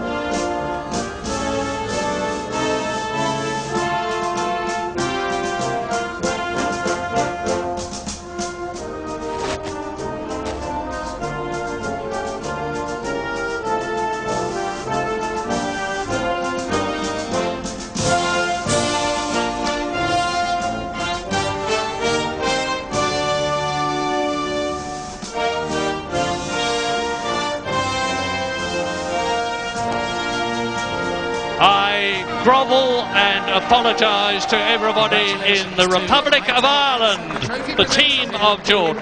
My sincere apologies. Eddie Jordan nearly in tears as he sings the words he knows so well. And Michael Douglas gives the winning constructor trophy to Heinz-Harald Frentzen, who raises it high. Well, a great race. Frentzen the winner. Häkkinen second, Barrichello third. Jordan win, McLaren second, Stewart a superb third. Then Ralf Schumacher in the Williams ahead of the 2 Ferraris of Michael Schumacher and Eddie Irvine. Fastest lap to David Coulthard, but the team of the day, the Irish team, Eddie Jordan's. What a great race. Well done, Rubens. Congratulations, the champagne. Well, they're probably pretty wet already after that race, but it's a great way to finish it. The champagne as we go for a break.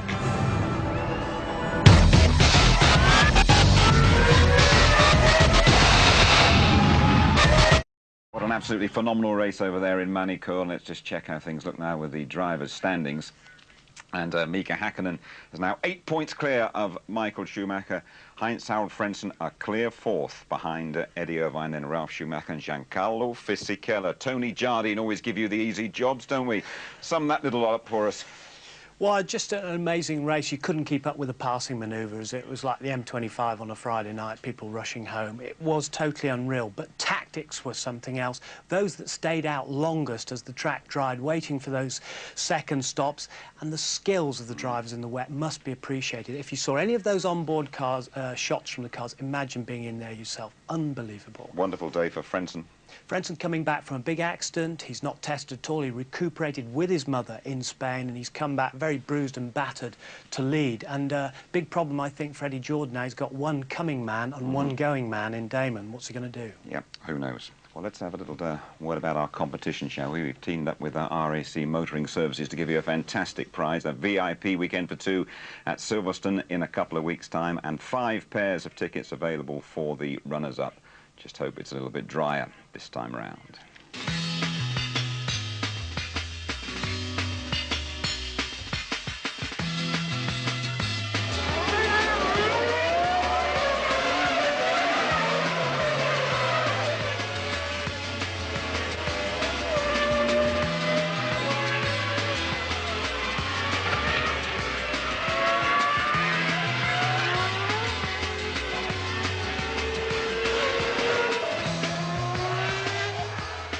We want you to answer this question. What was so unusual about the 1998 RAC British Grand Prix? Was it A, the race was won behind the safety car, B, bad weather stopped the race, or C, the race was won in the pit lane? The race won behind the safety car, bad weather stopped the race, or the race was won in the pit lane?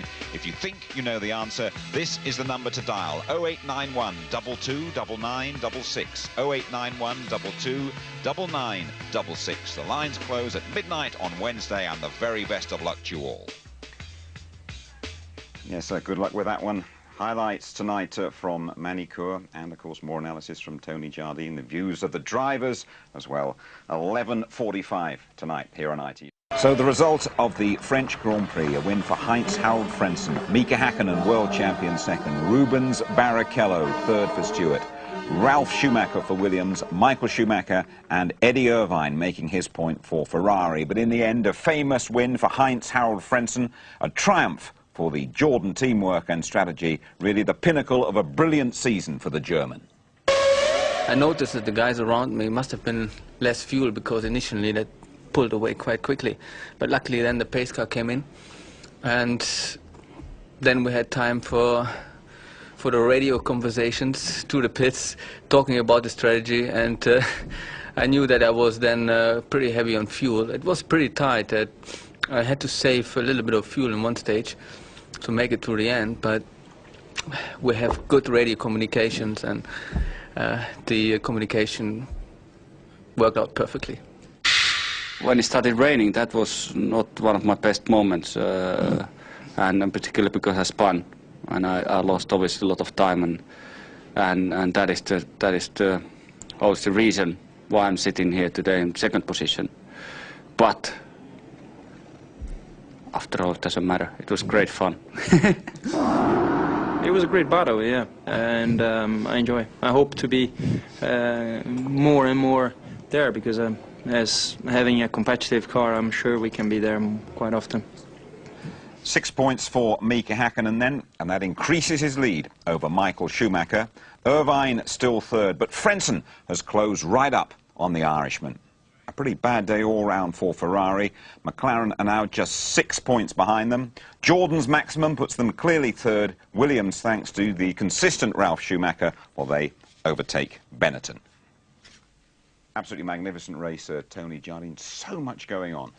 It was a thrilling race, and there was so much activity. What was thrilling for me about that whole thing was the conditions were so dire. and you saw tremendous car control from the guys. Can you imagine trying to drive in no visibility whatsoever? They must have been looking for the little markers at the side of the track. It was unbelievable. 55 garden hoses on your face all at once. I don't know what David Coulthard has done this season, but he's having absolutely miserable luck, isn't he? Absolutely dreadful. From 4th place on the grid, he was the best British hope, and this is the second of his great charging manoeuvres to go into the lead, the second of his replays. And down from 190 miles per hour, what does he have to do to get reliability? Uprated engine from Mercedes for this particular race. Look at him there, in great forceful form, as he was in Canada. And then he retired very shortly afterwards. Now, you know, he's stuck in 6th in Australia, gearbox went in Monte Carlo, here we are out again. He needs a win to restore his confidence. Terrifically pleased for Heinz-Harald Frentzen. His transformation virtually complete, but there was a bit of in-car footage and we thought, hello, he's had it, he's finished. Yeah, Pedro de la Rosa was trying to get round him and lap him, and there you see on the inside, fabulous. And suddenly he's all revs and no cogs, he can't get in. Whether he'd missed the paddle, whether there was a little bit of water in the electronic system on there, it starts to clear again. And of course, the heart of Heinz-Harald Frentzen must have started beating again. But that was a dodgy moment for Jordan. This was supposed to be a yawn of a Grand Prix, wasn't it? They all knew the circuit and they were going to dawdle around and give us no instant whatsoever. It was hard to find out who was actually in the lead at many given points, but there was one absolutely crucial pit stop, wasn't there? Very crucial indeed, and they both came in at the same time. It was Mika Hakkinen and Rubens Barrichello. 7.7 seconds here for this Mika Hakkinen stop. And there was a little bit of a jitter here. It seemed to just hang on for a little bit. Had he got it in gear? Not sure. And away he gone. Should have been a little bit faster that. Rubens as well. Meanwhile, Heinz-Harald Frentzen just surfed straight past into the lead and goes on to cruise for his 2nd ever Grand Prix win and the 2nd ever win for Jordan Grand Prix. Absolutely fantastic. But bittersweet for Jordan. Just to talk finally about Damon Hill, all the papers, the Monday papers, will be full of, is Damon Hill going to quit? Is he going to carry on? What would you think? Well, the situation's exacerbated because you've got the coming man, Heinz-Harald Frentzen, the going man, potentially, Damon Hill. He must be so upset by that result and so disheartened by it. But if I was the sponsors, if I was the team, I would plead with Damon Hill to go to the British Grand Prix, then sort something out after Silverstone. If he gets a good result, perhaps he'll stay on for the rest of the season, which I believe he should do to help the team maintain its 3rd place in the Constructors. Tony, thanks very much indeed. So here's your complete rundown of a captivating race. Frentzen first, super for Jordan. Hakkinen's best ever result in France. Barrichello 3rd, terrific drive. Ralf Schumacher 4th again, carrying Williams single-handed. Then Big Brother, followed by teammate Irvine. Trulli and Panis just out of the points for Prost. First finish for Zonta in the BAR. Badoa 10th, same as Canada. Takagi and De La Rosa, the last official finishers in the Arrows.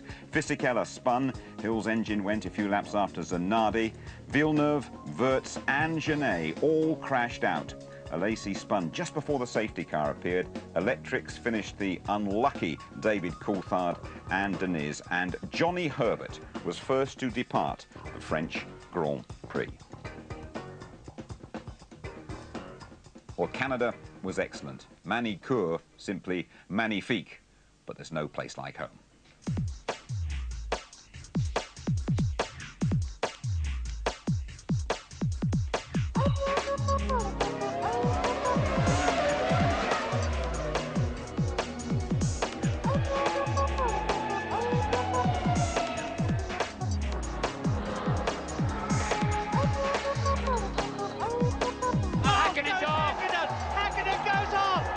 Schumacher leads!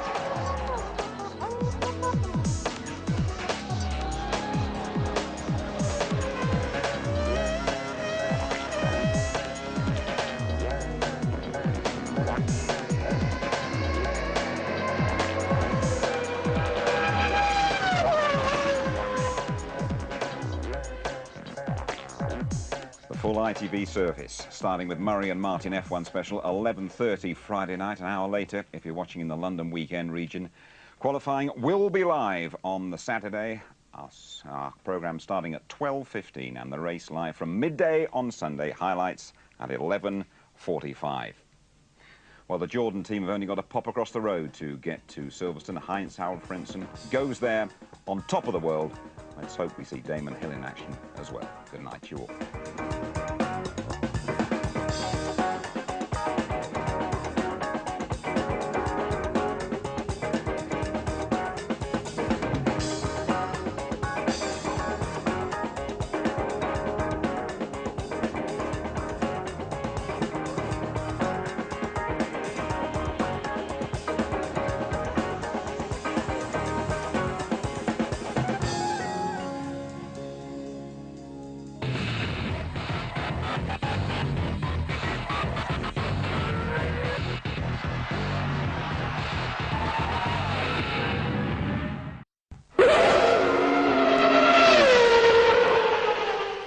If you'd like to know more about Formula One, the website address sponsored by Level 3 Communications is www.itv-f1.com.